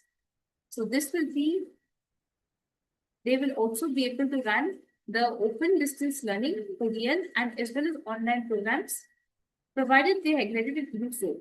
So this will increase the GR ratio as well as provide opportunities for lifelong learning. So one must also have that learning to be a lifelong learner, so that one can go on improving oneself. And if one improves oneself, one can also improve on the student's point of view also. Single streams, when we say single streams, that would be like something of the past, because we are then talking about multi-streams. This would be like phased over time. It would be over by then, because it will be a multidisciplinary institute, becoming vibrant multidisciplinary institutes in parts of the migrant clusters, high quality multidisciplinary as well as cross-disciplinary research and teaching will take place. Not only teaching cross disciplines, but also having research to do in an interdisciplinary way. So having different subjects in combinations, one can come up with very good projects, and coming up with good projects means getting good fundings and getting revenue inside. So you have your funds coming in, which would be good for the institute. All colleges currently affiliated to the university shall attain the required benchmarks over time to accredit oneself and become autonomous. So what would be required? What is the basic requirements for the college to no longer be affiliated to the university? Those requirements have to be obtained such that they can become autonomous degree granting bodies. Over time, if they decide to do so, they can also become research intensive or even teaching intensive universities. Education sectors also aim to become integrated in education system, including professional and as well as vocational education. So the nomenclature that was existing, like deemed to the university, affiliating university, affiliating technical university, unitary university, will be replaced by the term only as university. By the term only university. So we have the foundation pillars of the NEP 2020. Could I have a show of hands who would know about the foundation pillars? What would be the important ones?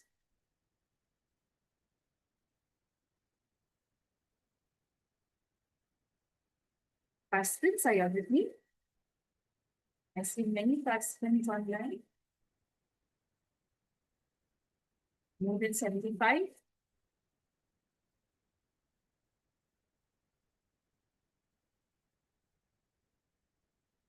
You all know the foundation pillars of NEP 2020. Could I at least get a response from many participants as a yes or a no also will do.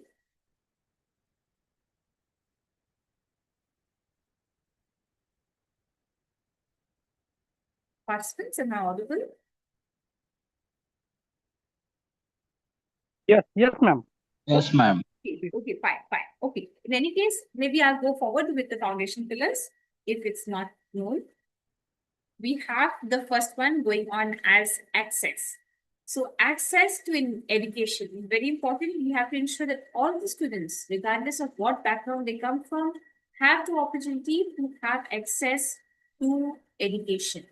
So they have to have that possibility of having education in their lives, to have to learn what education and get the basics of education. Okay, so accessibility is very important. Okay. Next one we have is equity.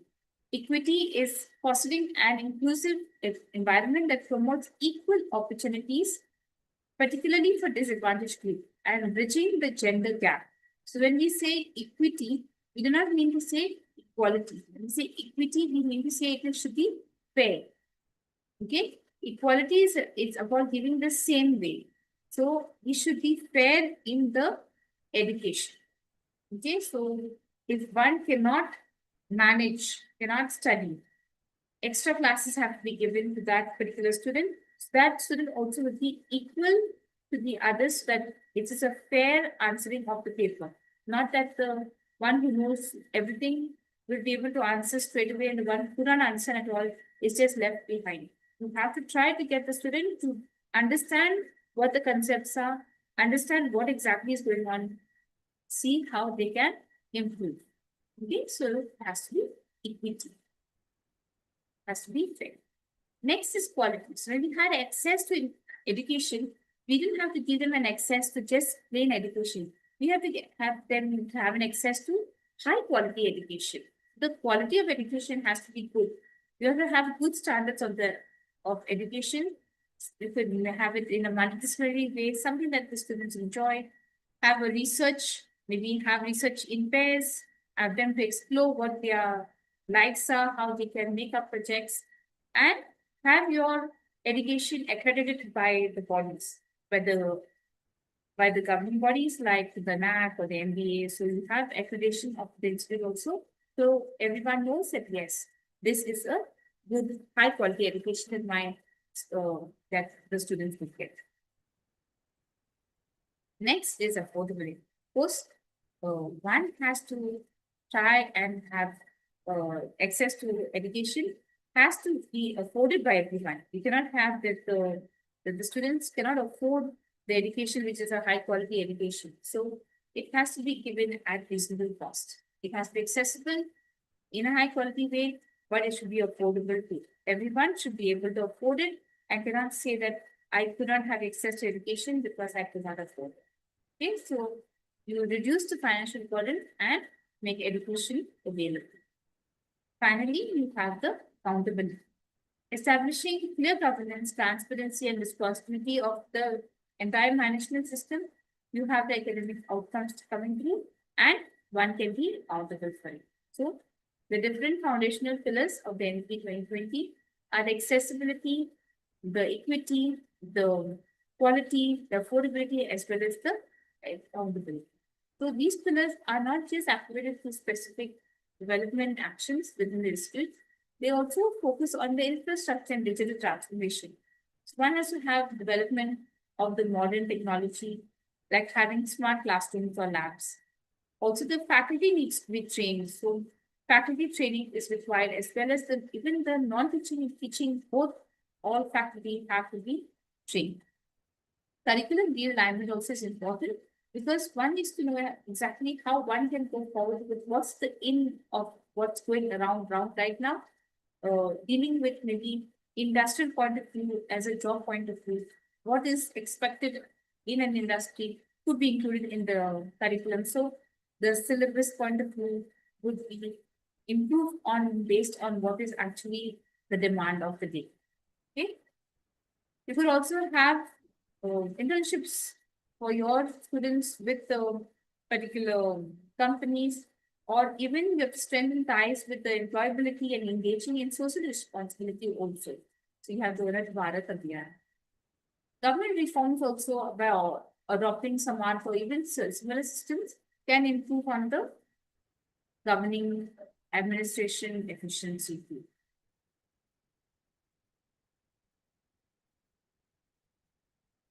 Okay, so we have this key areas of focus in the implementation: the infrastructure and digital transformation, the development of the faculty, realignment of the curriculum, the industry and the community partnerships, as well as the governance. So the institutional framework of university, according to the UGC's website, we have this as 57 central universities existing. There are 512 state universities, 147 deemed universities, 540 private universities. Now, this would all drop out to become research-intensive universities, teaching-intensive universities. And we have the autonomous colleges in 2017. So, institutional autonomy and accountability, we have strong governance and participatory decisions that have to be taken place for the enhancement by accreditation and rankings. So, you know that you are at a high quality, you are giving a good high quality education to the students, and you have lifelong learning ecosystems too. So you have the vision of global excellence with local relevance. Now the organizational design of higher education, you have the academic council dealing with the curriculum and assessments, you have the board of governors having to deal with the strategic vision and the funding. They need to check out what their vision is and how much money they have, how much money can be incurred, how much money can be spent. You have the Research and Innovation Council and the Student Development Cell. Okay, so emphasizing on multidisciplinary nature, you will then get to collaborate. So different types of higher education institutes will be like teaching intensive university, research-intensive universities, autonomous colleges, and of course the professional higher education institutes, which include law, medicine, and management. So these bodies would be then coming up as mentioned in the introduction. The UGC would be one part dealing with the funding, the coordination standards, and the qualities.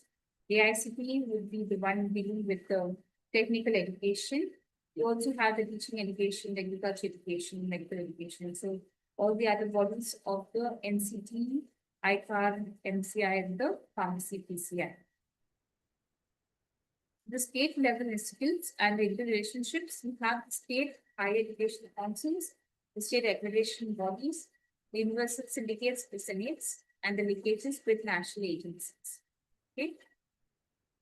The quality framework would be dealing with the academic standards, performance, learning outcomes, and there will be more focus on outcome-based education, the competency-based curriculum, the innovation and the skill integration, and the global collaboration that will take place.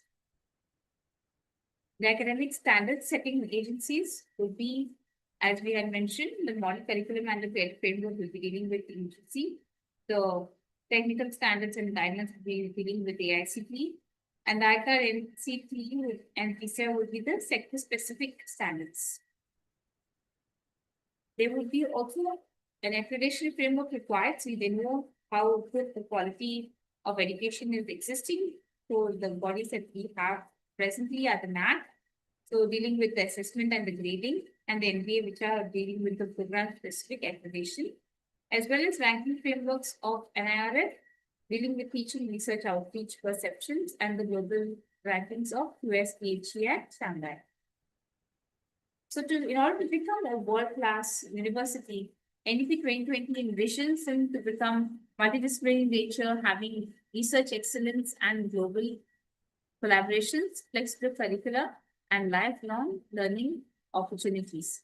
So the idea is to become one of the top 100 in the world. Your institute should feature in that. So that is what the aim is to become.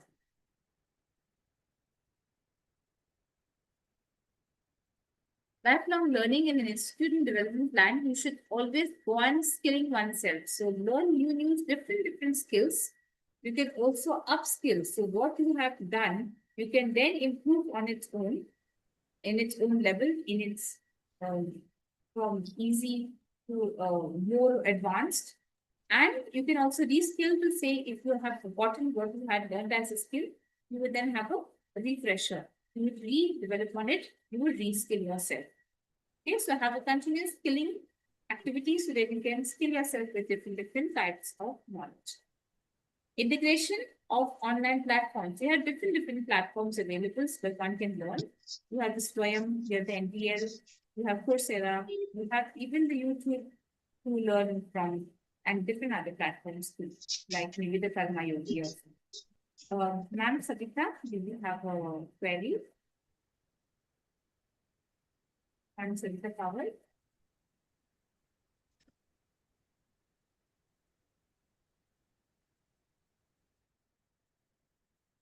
So we have the credit transfer and the stacking fee. So you can also transfer your credits and you could also stack them. So the students would be able to have an academic bank of credits where they could actually bank whatever they have done and not lose what they have done. So industry partnerships for work in integrated learning will also be big. So main objectives and the goals to be achieved by the IDP to articulate a clear vision to align with the 2020 NCRF, SSG, and Institute's educational and research activities and social objectives. We have to assess the institutional development needs through wide consultative processes. So there is always a need to know why exactly this is required and how exactly this would be useful. To identify capacity. So when we say capacity, it's not just the capacity of humans, but also what materials you have and also in financials. So how much capability is there within your institution? What are the gaps that are there? What is there that is missed that could improve your institute? And that you would know by what you are having as a goal and what your priorities are.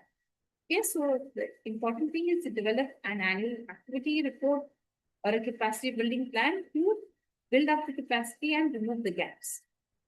We'll also need to establish a transparent system for holistic, inclusive growth as well as development of the higher education through applications and relevant tools, technologies, and opportunities that is going towards a digital technology for ensuring that the optimal utilization for overall balanced growth. So you have to have a balanced growth by learning all different types of skills and also working towards a digital. To establish ethos of holistic lifelong learning and also operative framework to promote better employability and entrepreneurship. So one should also have what is actually going on in the industry, how exactly one can start up its own business and try to get a job. Okay, so by integrating skill into education. Develop an operative framework for promoting the internationalization of education, international equivalence, and exchange of faculty and students. So not only that you have your local teachers and local students will be teaching and learning process taking place, but you also have your students going out, maybe out of the state, out of the country, learning something, coming back to the state, as well as you have teachers coming from out to teach your students. You have an exchange student program, you have an exchange faculty program, you have a visiting faculty who come from out. So exchange of students and faculty. To ensure meaningful engagement of all the stakeholders in the development and implementation of its IDP. You have to have an understanding. Everyone needs to know what is my role required over here? What's my responsibility? How exactly I can contribute towards this particular part of this vision. To quantify the institute's goal using indicators and time-bound targets as well as implementation plans. So everything has to have some time bound. You need to know what's my deadline going to be. If my deadline is going to be in 1 month, I need to complete this month. And in 6 months, I need to complete this month. Or in 1 year, I need to complete this month. You will then measure to see, okay, this part is measurable, it's realistic, I can do it, I can go forward. And yes, our institute is progressing in the right direction. Very important is to have periodic reviews and appropriate measures for continuous course corrections and for the improvement. So having a feedback is very important so that you know where you have gone low or where you're going wrong and how you can improve it, how you can correct yourself and how you can improve on oneself, and when we say in a team or as an institution. So that would make your institute better. So I hope it is clear till here before I go into the next part of the topic.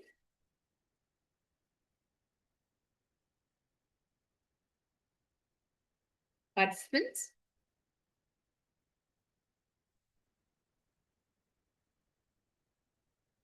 Participants, are you all here with me?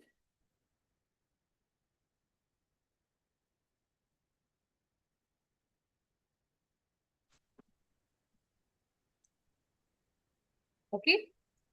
I hope everyone is here with me. Yes, thank you. Yes, ma'am. Yes, ma'am.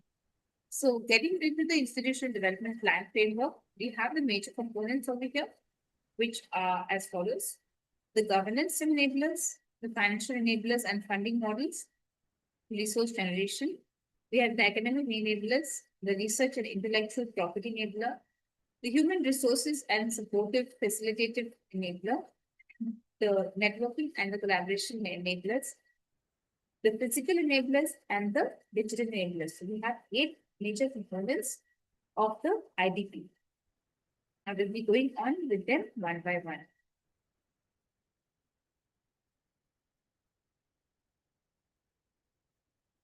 Okay, so we have the first one over here. We have the governance enablers. So coming with the first part of it, we have the board of governance of the Senate or the syndicate. This has to be a fully functional development.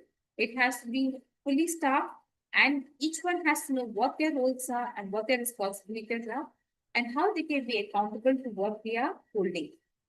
Also, you can involve the alumni as a major stakeholder too. Okay. Dealing with quality assurance, you have to see that there are well-defined processes and it captures exactly what you want in the governance and also has clear deliverables and what the outcome should be. So that is when you have a quality, what you want to give, how much quality you are having. Financial autonomy deals with striving for self and sustainability. It also generates external revenue sources and creation of a chair for the research in specific areas. Leadership, as we've had it in the previous session.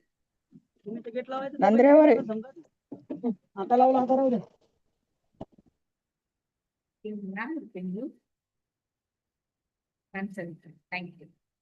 Leadership would be dealing with effective leadership, how one can strategize their management, how you can lay down the objectives and the targets, and how you can be a good leader for your teammates and everyone can work in the same direction, having a shared vision. Which will bring us to vision, mission, and roadmap for the higher education. One needs to prepare a vision and a mission document. Based on that, one will know exactly what one is working towards, having a shared vision, everyone thinking in the same direction of knowing exactly what is there. What is the detailed discussion with the stakeholders? And also important to have a plan document. We can have a short-term plan, mid-term plan, and a long-term plan. In the case of planning, you have, like, as I said, 2 to 5 years, 5 to 10 years, 10 to 15 years. You can see exactly what you are doing with your time bounds, with your deadlines, exactly how much you are going forward and how you are progressing. So, through reliable consultants of the reputed or the enforced capabilities, you have different templates which are given to the different heads so that they know exactly what is happening and what they need to work towards. There's a roadmap for progress.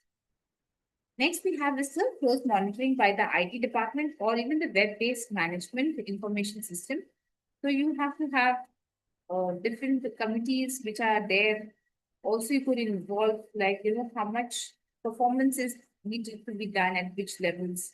Academic system also should be done on priority.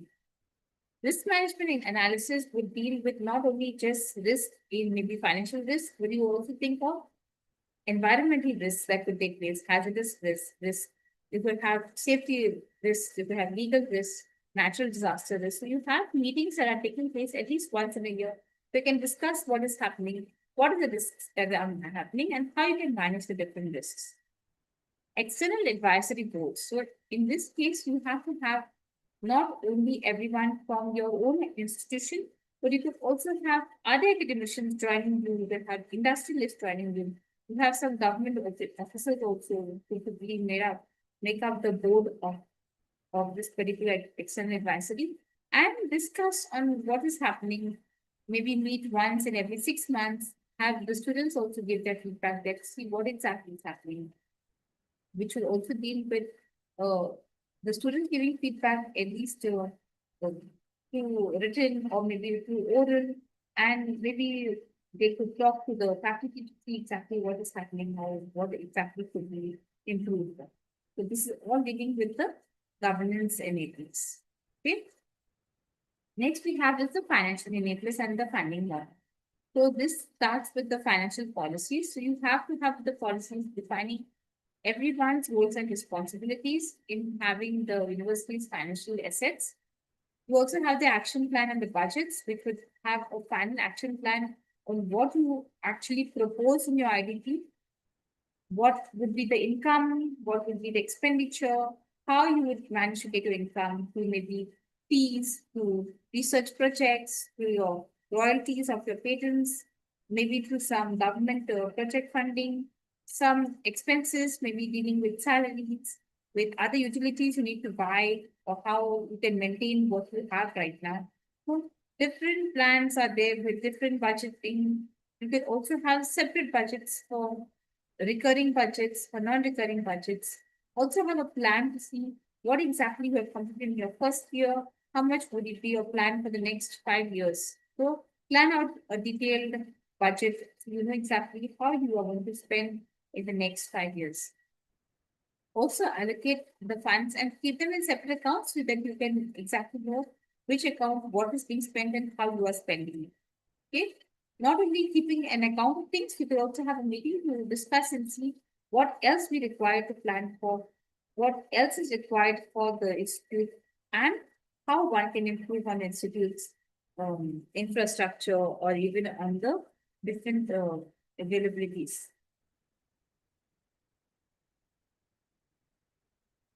The main sources of revenues to be developed, you have the tuition fees, you have the government grants, you could have consultancy fees, you could have endowments, you could have royalties on the patents that you have, and also have a close liaison with the government of India, ministries, agencies, and other funding.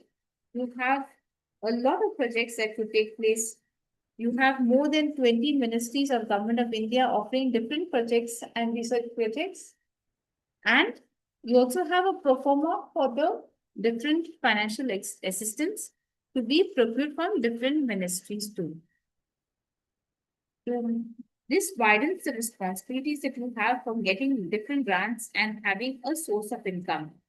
You also have many templates of R&D projects and which are externally funded, and you have many templates also depending on their different SOPs. RG scheme in every department will also be a commercial utilization of the existing facilities, how exactly you're doing it, what information you're collecting, how exactly you are spending on each department or the lab, and external agencies too. You also have to have a funding from the external funding agency. Financial investments and committees would be dealing with different purchases of securities brought towards the endowment. You will have reinvestment of funds, how you can exactly increase the basics that you have, what interest you could make up also, and how you can have a responsible committee dealing with all the financial decisions that have to be taken. Staff provided for the financial service. So for that, you need to have, first of all, definitely a chief finance officer. You need to have a treasurer, an assistant treasurer to the treasurer. You will also have a chief investment officer, how to improve on your investments, accountants, clerks, chartered accountants, data entry clerks. You could have whatever is required to have your staff providing financial services. So this brings us to the end of the financial enablers. We next have the academic enablers. So this would deal with the courses catering to professional and future requirements. You have the courses for in-depth learning. You have to have it multidisciplinary in nature because we need to attract a lot of students. You have curriculum updated as per the industrial requirements. So as per what is required in the industry, what is going on right now with the industry, you need to have your students in those lines. They have to be up to date with the industry. They cannot be a big gap from what they have learned here to what they could do in as a job. So if the industry finds it's a big gap, they will not employ the students. So you have to see that you are updating your curriculum as per the industry requirements. Accordingly, there'll be employability skills and you can also embed your curriculum with, so that the students know exactly what is required, have internships, so your students can join the companies, learn what they're doing, and see how exactly what is happening also. So add the employability skills of different ways, especially something that we are doing in right now. We are doing something in the 21st century. The students need to know communication skills, how exactly they can actually go forward in life. They also can do other skills of digital skills, digital fluency, maybe financial literacy, startups, how they can start their own business or entrepreneurship, or even have a customer service orientation, how they can have a rapport with customers. So even to sell particular items. Also, the focus of the curriculum should be on critical thinking, on problem solving, on analytical thinking, on even decision making. So the students have to be all rounded in those facets.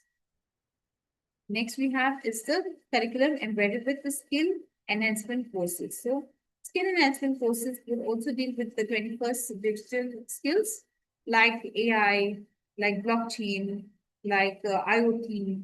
Also, you need to have them in the future skills, which would deal with the important technological fundamental nature of work, so that they could then develop themselves in that nature.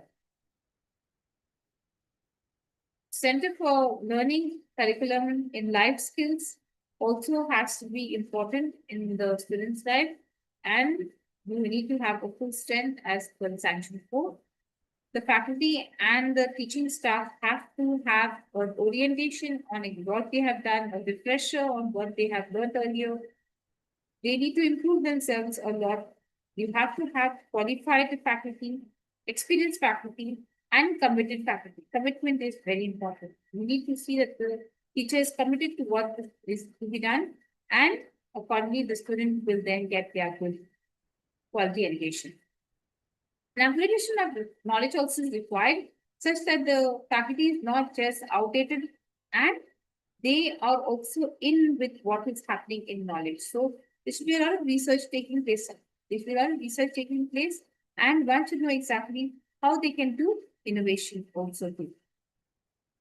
So be good role models to the students and have the projects created in case of improvement. We also have the Center for Faculty Development with the faculty course for training programs, and they would learn from the best in the world how what the present AI is, or robotics, or even AR, VR in case of digital skilling. Non-teaching staff also would require the development tool. So you have non-teaching staff also being trained. They also have to have the necessary qualification and experience. And in case of training, they also could get the necessary training to do so if required. Session-wise teaching plan. So you have the teaching plans, you have to accordingly update them with the course material that you have, and books, if they are not physical, at least have e-books also. You have learning material that could be there available in the library as hard material or even as e-books across the network, across the campus. Question banks. Question banks so that the student knows exactly what is the chance of what type of questions could be set, whether it be MCQ, whether it be applicatory type, whether it be just directly straightforward questions. So have a question bank so that there's a holistic learning among students. It will be easier for them to read the question banks and then try to answer. Assignments. So you have the assignments which could include term papers. It could also get the students to start preparing answers to the question banks. They could also be encouraged to answer everything in a form of an assignment. So that could be an assignment also. So timely and relevant, you have to have it in a time-bound way. You have to have some deadline that the student has to submit it with the particular deadline, the particular assignments. Of course, assessments will be you can have them as online assessments, you have the offline assessments, you have it in hybrid mode. You will also have it not just restricted to the syllabus, it could be applicatory type too also. So in that case, assessments will be very of all types, and it could be a very static way. Value-added skill enhancement papers. So you could have different skills developed and based on different enhancement papers. It could be value-added papers. It could be teaching, learning, possibilities also. The pedagogy you have is of a different appropriate mix of what the traditional methods were and what the modern methods are. So you could get an appropriate mixture and you could have use of technology. So they can be a blended mode of learning and also have a learner-centric way, whether you have different activities to support not only academic way, but also maybe in sports, music, and arts also. Other activities as part of learning, you would have the students learning by having applicatory types, trying to apply their minds in this design thinking in digital way, in a critical way, and take decisions. Okay, so we have the opportunities to develop and utilize in research and innovative thinking skills. They have the chance of encouraged to work in a team or even individually. And that also brings us to earn value learn. So the students are also encouraged to earn money whilst learning a new skills. When they learn a new skill, they are paid also for it so that they don't have to depend on their parents for pocket money also. So they have some financial freedom. They have some sense of responsibility. I need to do this. I need to learn something new. I will get paid for it. Or I could work in collaboration with the company and I will get paid for it. So it's a learning process and also earning while you're doing it also. There could be also flexibility and multidisciplinary nature so that, you can have some added certificate programs offered. The universities also could have some MOUs with the industry where the students can also learn something in a multidisciplinary way. Finally, we have international exposure where we could organize international conferences, have international scholarships, have foreign faculties visiting us, have our students visiting outside. So you have international exposure. The next part is the research and intellectual property enablers. This would deal with the quality research. So we have an increase in paid students based on the curriculum. While they are doing a high quality research, the research projects also would land up to be very good projects, which could also land up to even be like startups or even entrepreneurship to have their own business starting up over there. Research-oriented experienced faculty members. So you can't take a teaching intensive, university teacher to say let's do research. The teacher has to be committed to doing research and have that love for research so that there's a research-oriented experienced faculty.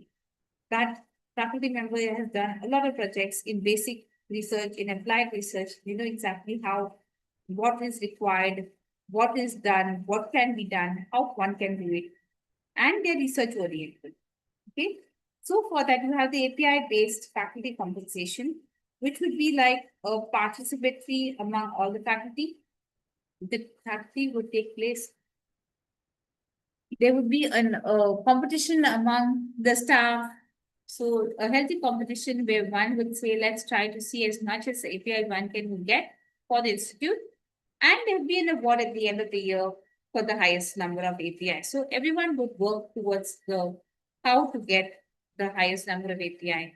And there would be a lot of research going on between the staff and the students, because the staff will also employ the students as maybe project members. So there will be more research going on over there. You also have a healthy competition among the faculties, and this would not be to put down any particular faculty also.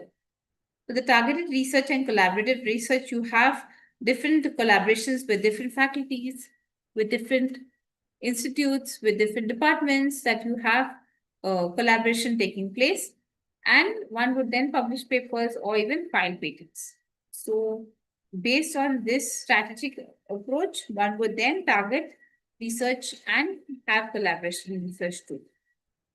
More PhD and postdoc research scholars. So in order to have more PhD and postdoc, we have point number 6 coming in with more faculty members with PhD. So first of all, the faculty members have to have a PhD.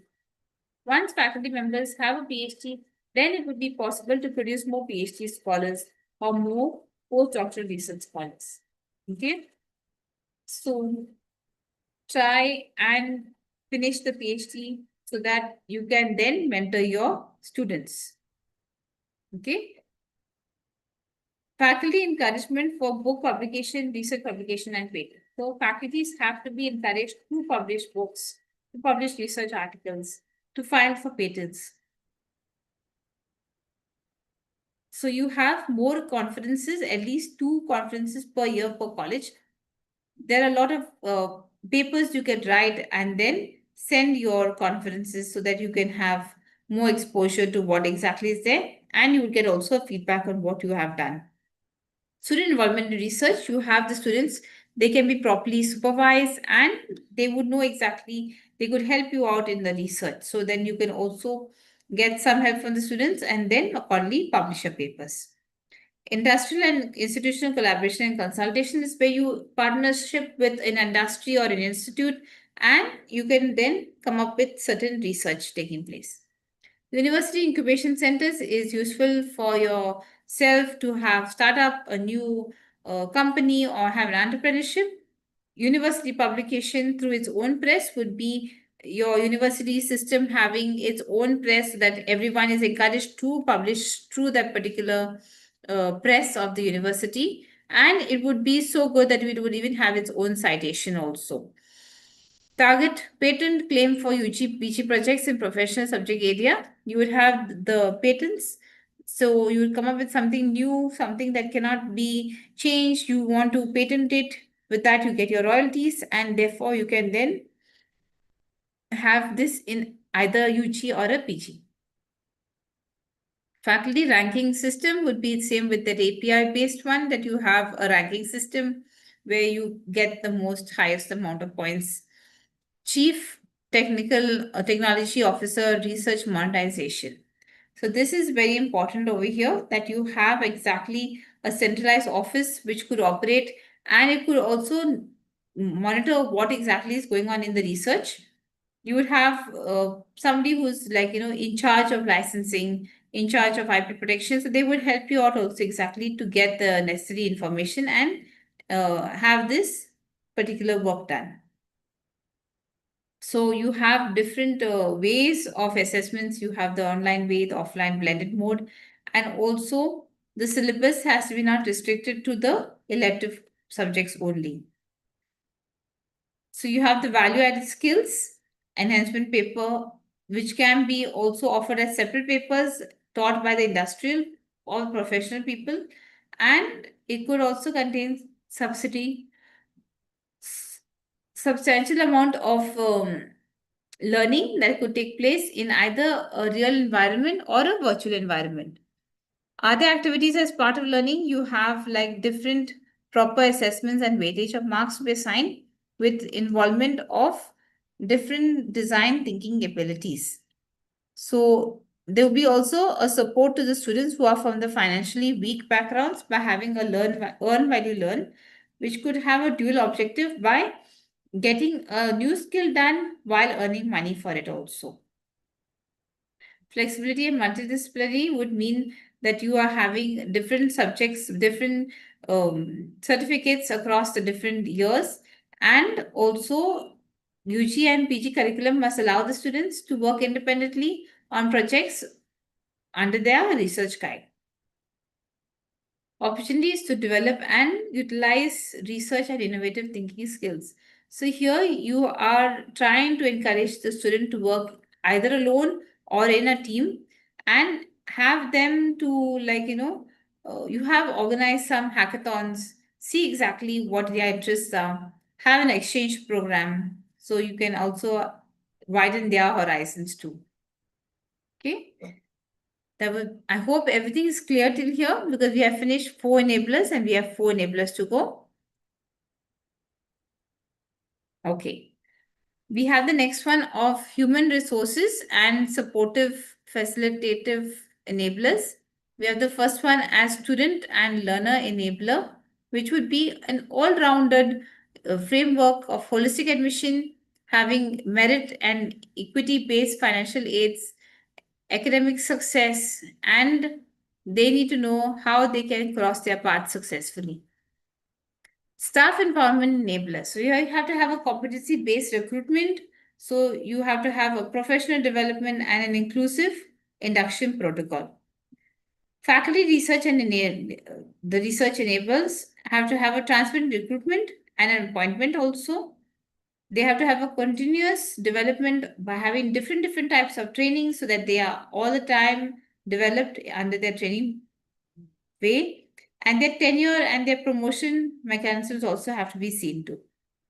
Cross-function enablers, you have to have the recognition and the reward system, as we were saying, so that you have more and more points taking place, then you have a reward system.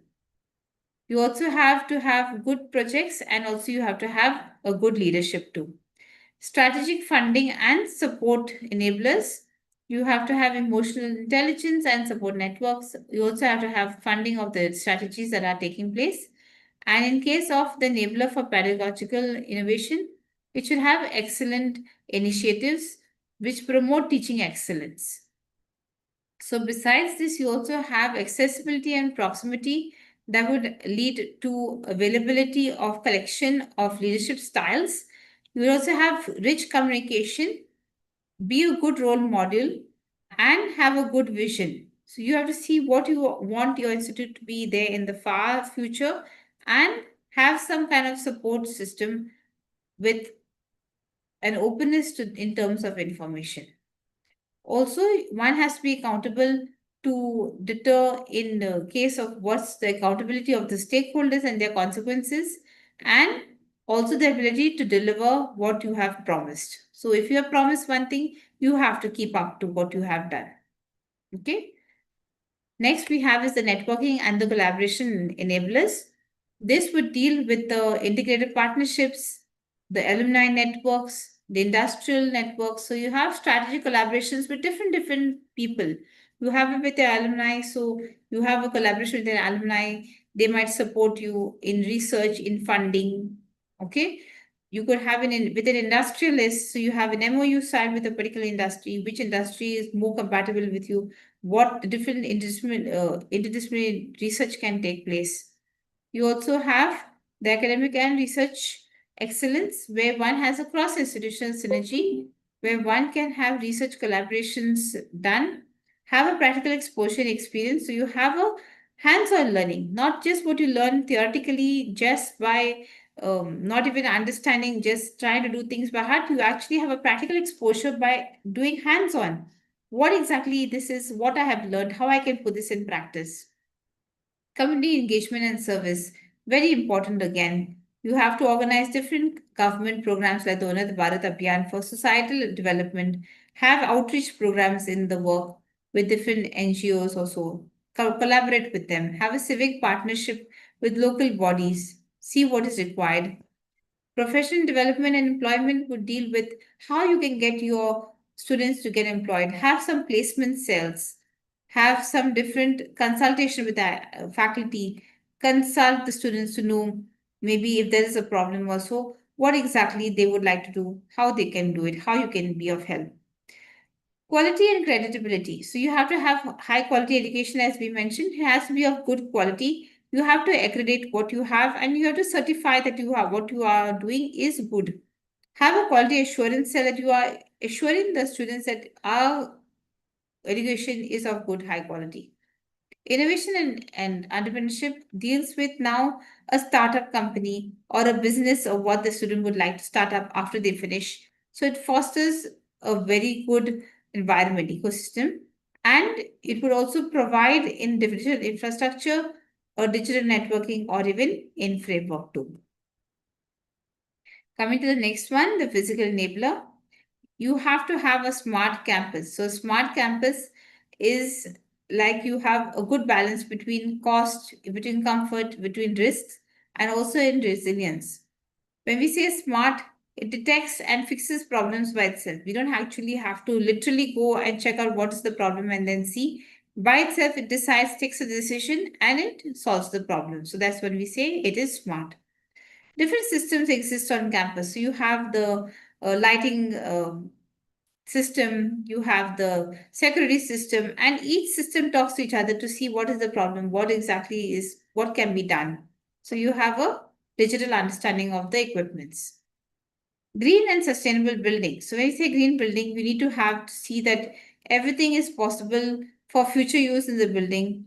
It has to have an open environment with water and energy consumption. Maybe you could produce water, air, food, light, electricity in a sustainable way where you have to have a green energy. Maybe have a centralized AC system instead of having individual ACs. So think of ways that you would have a way to have a green building.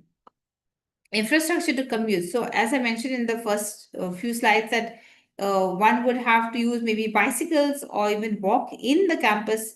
So your actual diesel or your petrol vehicles will be parked outside, and then inside would be a green campus. You have infrastructure to commute also.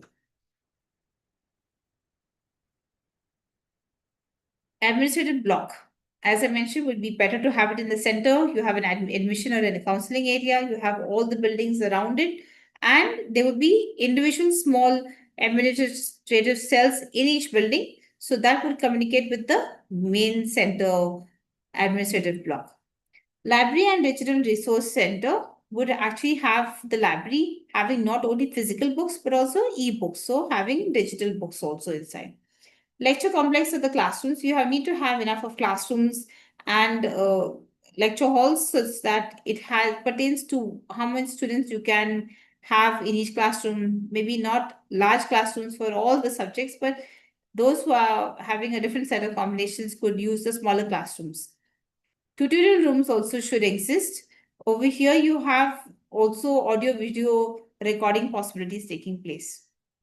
Examination branch would be like you have not just the local examination branch that you normally have, but also confidential branch where the papers are actually kept confidential and is not leaked at all. Facilities to staff and faculty and staff, you have suppose there is a visiting faculty coming on campus, then you have to have some room for the house or a flat for them to stay in, having the basic requirements, and if required, they could also have some additional desirable requirements also too. Meeting rooms, when you have the meeting rooms, you have enough of space in the meeting rooms with enough of furniture or communication or even the internet required. Office rooms also again has to have all the equipments in the office. Laboratories and research centers have to have like modern laboratories where you could have the basic requirements, and also if required, you have some desirable requirements also there. Computer center and multimedia studios, you can have the studios which would be able to record sound, record video, and have some mixing of requirements in it. Cafeteria, dining room, mess facility, you have to have a canteen or a dining room where the students can, those who are especially staying on campus, could even dine whenever required, and have a mess facility for those who would like to make their own stuff. Games and sports facilities, not just when we say games, sports facilities, not only outdoor, but it could also be indoor. You could also have like a swimming pool or even a gym, which could be there existing. Auditorium and conference rooms. We would have an auditorium of a big one with of a sufficient size where everyone would meet. Also, you could have the various smaller ones across the campus so that whenever there's a smaller program being taking place, depending on what the requirements are, then they would have smaller size auditoriums also. Hostels. Hostels are not just for only the students, but also for the research scholars and also for the visiting scholars also. So that should also have the basic requirements as well as the desirable requirements. Parking, very important. Since you're going to keep your parking outside, you have to have parking for everybody, for the staff, non-teaching, teaching, as well as the students or also the visiting faculties. Exhibition hall is where you would like your students to exhibit what they have done over the years and have everyone come view and give their feedback to. Guest accommodation would be very important for those who are coming from outdoor, and have it of a good star. Don't keep it up for just a 1 or 2, have it at least between 3 or 5 star. Commercial shops and centers. So you have to have the basic requirements of shops. You have to have your horticulture. You maybe need to have a laundry shop, stationery shop, maybe a bank, some kind of a shopping center or general stores, which would have the requirements that can be purchased by the ones on campus or even the ones who are in the daytime. Health and well-being. So health and well-being would be not just the physical health, have a medical officer with a nurse, ambulance on campus, a 24-hour doctor, and well-being is also with the not just physical well-being, but also mental well-being. So have a counselor also too. Student recreation facilities so that the students who are actually staying on campus can have some kind of recreation during their spare time. So have some facilities for them. International student centers so that they also can have some amenities in their rooms also. Incubation centers and research park for the ones who would like to start up their own business. A botanical park where you have live plants and a garden. Vocational education, training, skilling, infrastructure would be more like, you need to have whatever equipments are required, what the missionary tools, any computer labs are required. So that would be dealing with the vocational education. Okay, so the last one is the digital enabler. So internet usage, you have to have a good connection of the external world through the electronic devices. You have to have your website, of course, where you publish everything on your website, an online messaging stakeholder group where everyone can message each other on a particular group, online blogs and sites for every course so that everyone knows what's happening in other the disciplines so that one can also maybe join or decide what they want to do. The campus has to have a good Wi-Fi connection so that everyone is now dealing with internet, so everyone requires the Wi-Fi. Online study materials so that everyone can have access to material and doesn't have to go physically to the library, which might be too far since it's going to be a very huge campus. Online study material would be there, digital library, have a digital publication where you can publish to your own website, paperless office in e-office where you don't have to actually keep an account of different files. You can also track your file where exactly it is gone. So you have an e-office. Paperless exams like what you'll be answering in a couple of days. You have the online exams. And of course, with online exams, you have online evaluation and also web-based result announcement of the students where the student has to log in with their login ID password and then accordingly see their results. NEP marks card facility, online admission tests, and of course the education ERP also would be required. So that brings us to plagiarism software facility. So have a full version of the software so that one can check out what plagiarism is there, what needs to be done. An online digital magazine or the student publications that the students also are encouraged to publish in the particular magazine. Have a placement, you can have not only physical offline placements for jobs, but also you could have work online. You can have not only working, but you can also have projects or internships too. Video documentation of each course so that you know exactly what is done and you have the proof that, yes, this is what we have with us and this is what we offer.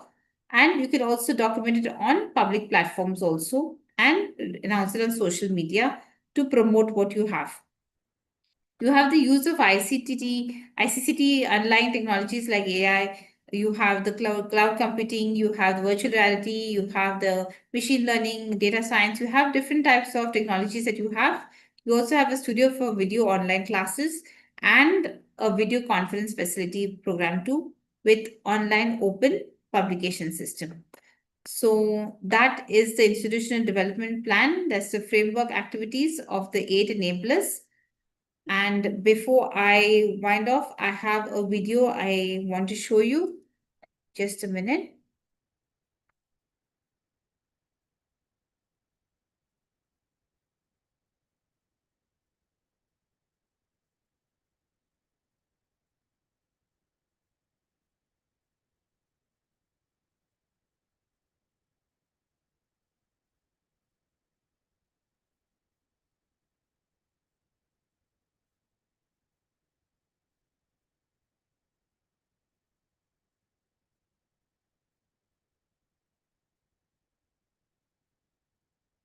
I hope my video is visible here.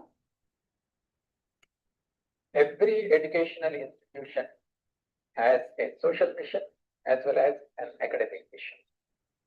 The social mission includes providing equitable access to high quality education and preparing the graduates to successfully perform their role in various professions that they will take up after passing out of your institution. So how do you meet the mission of your institution?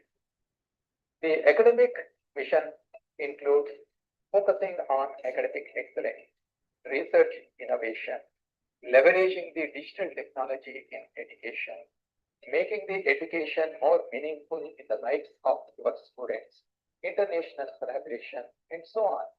How do you make sure that you achieve the mission goals set for your institution? To achieve this goal, every institution has to prepare an institutional development plan. UGC has recently announced guidelines on preparing the institutional development plan. This is a general framework using which every institution can prepare an institutional development plan unique to their mission. These enablers include academic excellence enabler, research innovation enabler, capacity building enabler, physical infrastructure development enabler, digital technology enabler, and so on. As a leader of the educational institution, don't you think it is time for you to develop an institutional development plan to take your institution to the next level? Please do read our UGC guidelines of institutional development plan and prepare a roadmap for your own institution.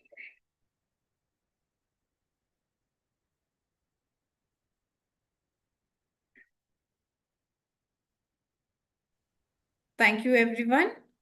That's the end of my particular session on the institutional development plan. Thank you so much. Thank you so much, ma'am. Thank you so much for such a comprehensive session towards this institutional development plan.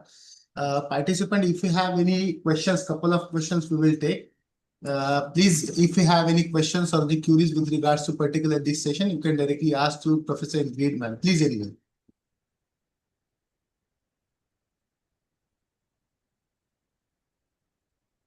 Yes, anyone has any queries or the questions?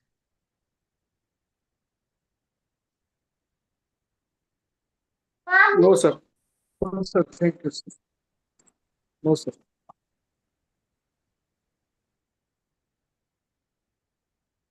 Ma'am, shall you share your presentation with us so that I can disseminate with the participants? I have already provided the guidelines of UGC with them, but it would be convenient if you could share your presentation so that I can disseminate with the participants, if you could permit.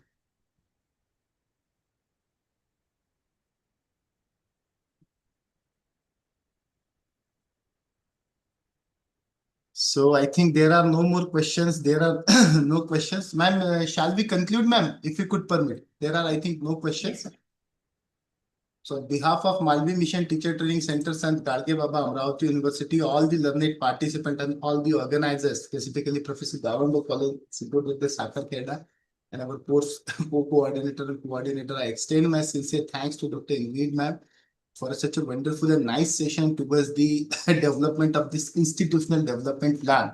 Ma'am, really, your inputs was really valuable to us, and definitely we will try to inculcate while we are developing our IDP at our institutions, because right now the university has also mandated this thing. Our academic council and the governing council has taken this decision that every affiliating college should prepare their IDP, and that should be uploaded on our website on or before the 30th of June of this year. So it will be really helpful because most of the participants are belonging to our region affiliating college and institutions, and definitely they will be getting the valuable insights from your sessions. So I once again extend my sincere thanks for your precious time and thought-provoking session here. And if some kind of questions are there, your your email address as well as the contact details will be there, and definitely they will contact to you. So you could please grant the permission whenever they are approaching to you, you can definitely help you expect from your side. And because being the MMTTCs, we have the responsibility to percolate this knowledge up to the participants. So with this, I once again extend my sincere thanks to you, ma'am, for your precious time and thought-provoking session here. And with the kind consent of Professor Ingrid, ma'am, I would like to declare that this particular session will be over here. Thank you, ma'am. Thank you so much. And thank you, participants. We will meet tomorrow with our tomorrow schedule. Thank you, everyone. Thank you so much, and a special thank you to the director, Professor Atik of the UGC MMTC. Thank you so much. Thank you for your feedback, and thank you for the thank you vote of thanks. Thank you so much. Thank you.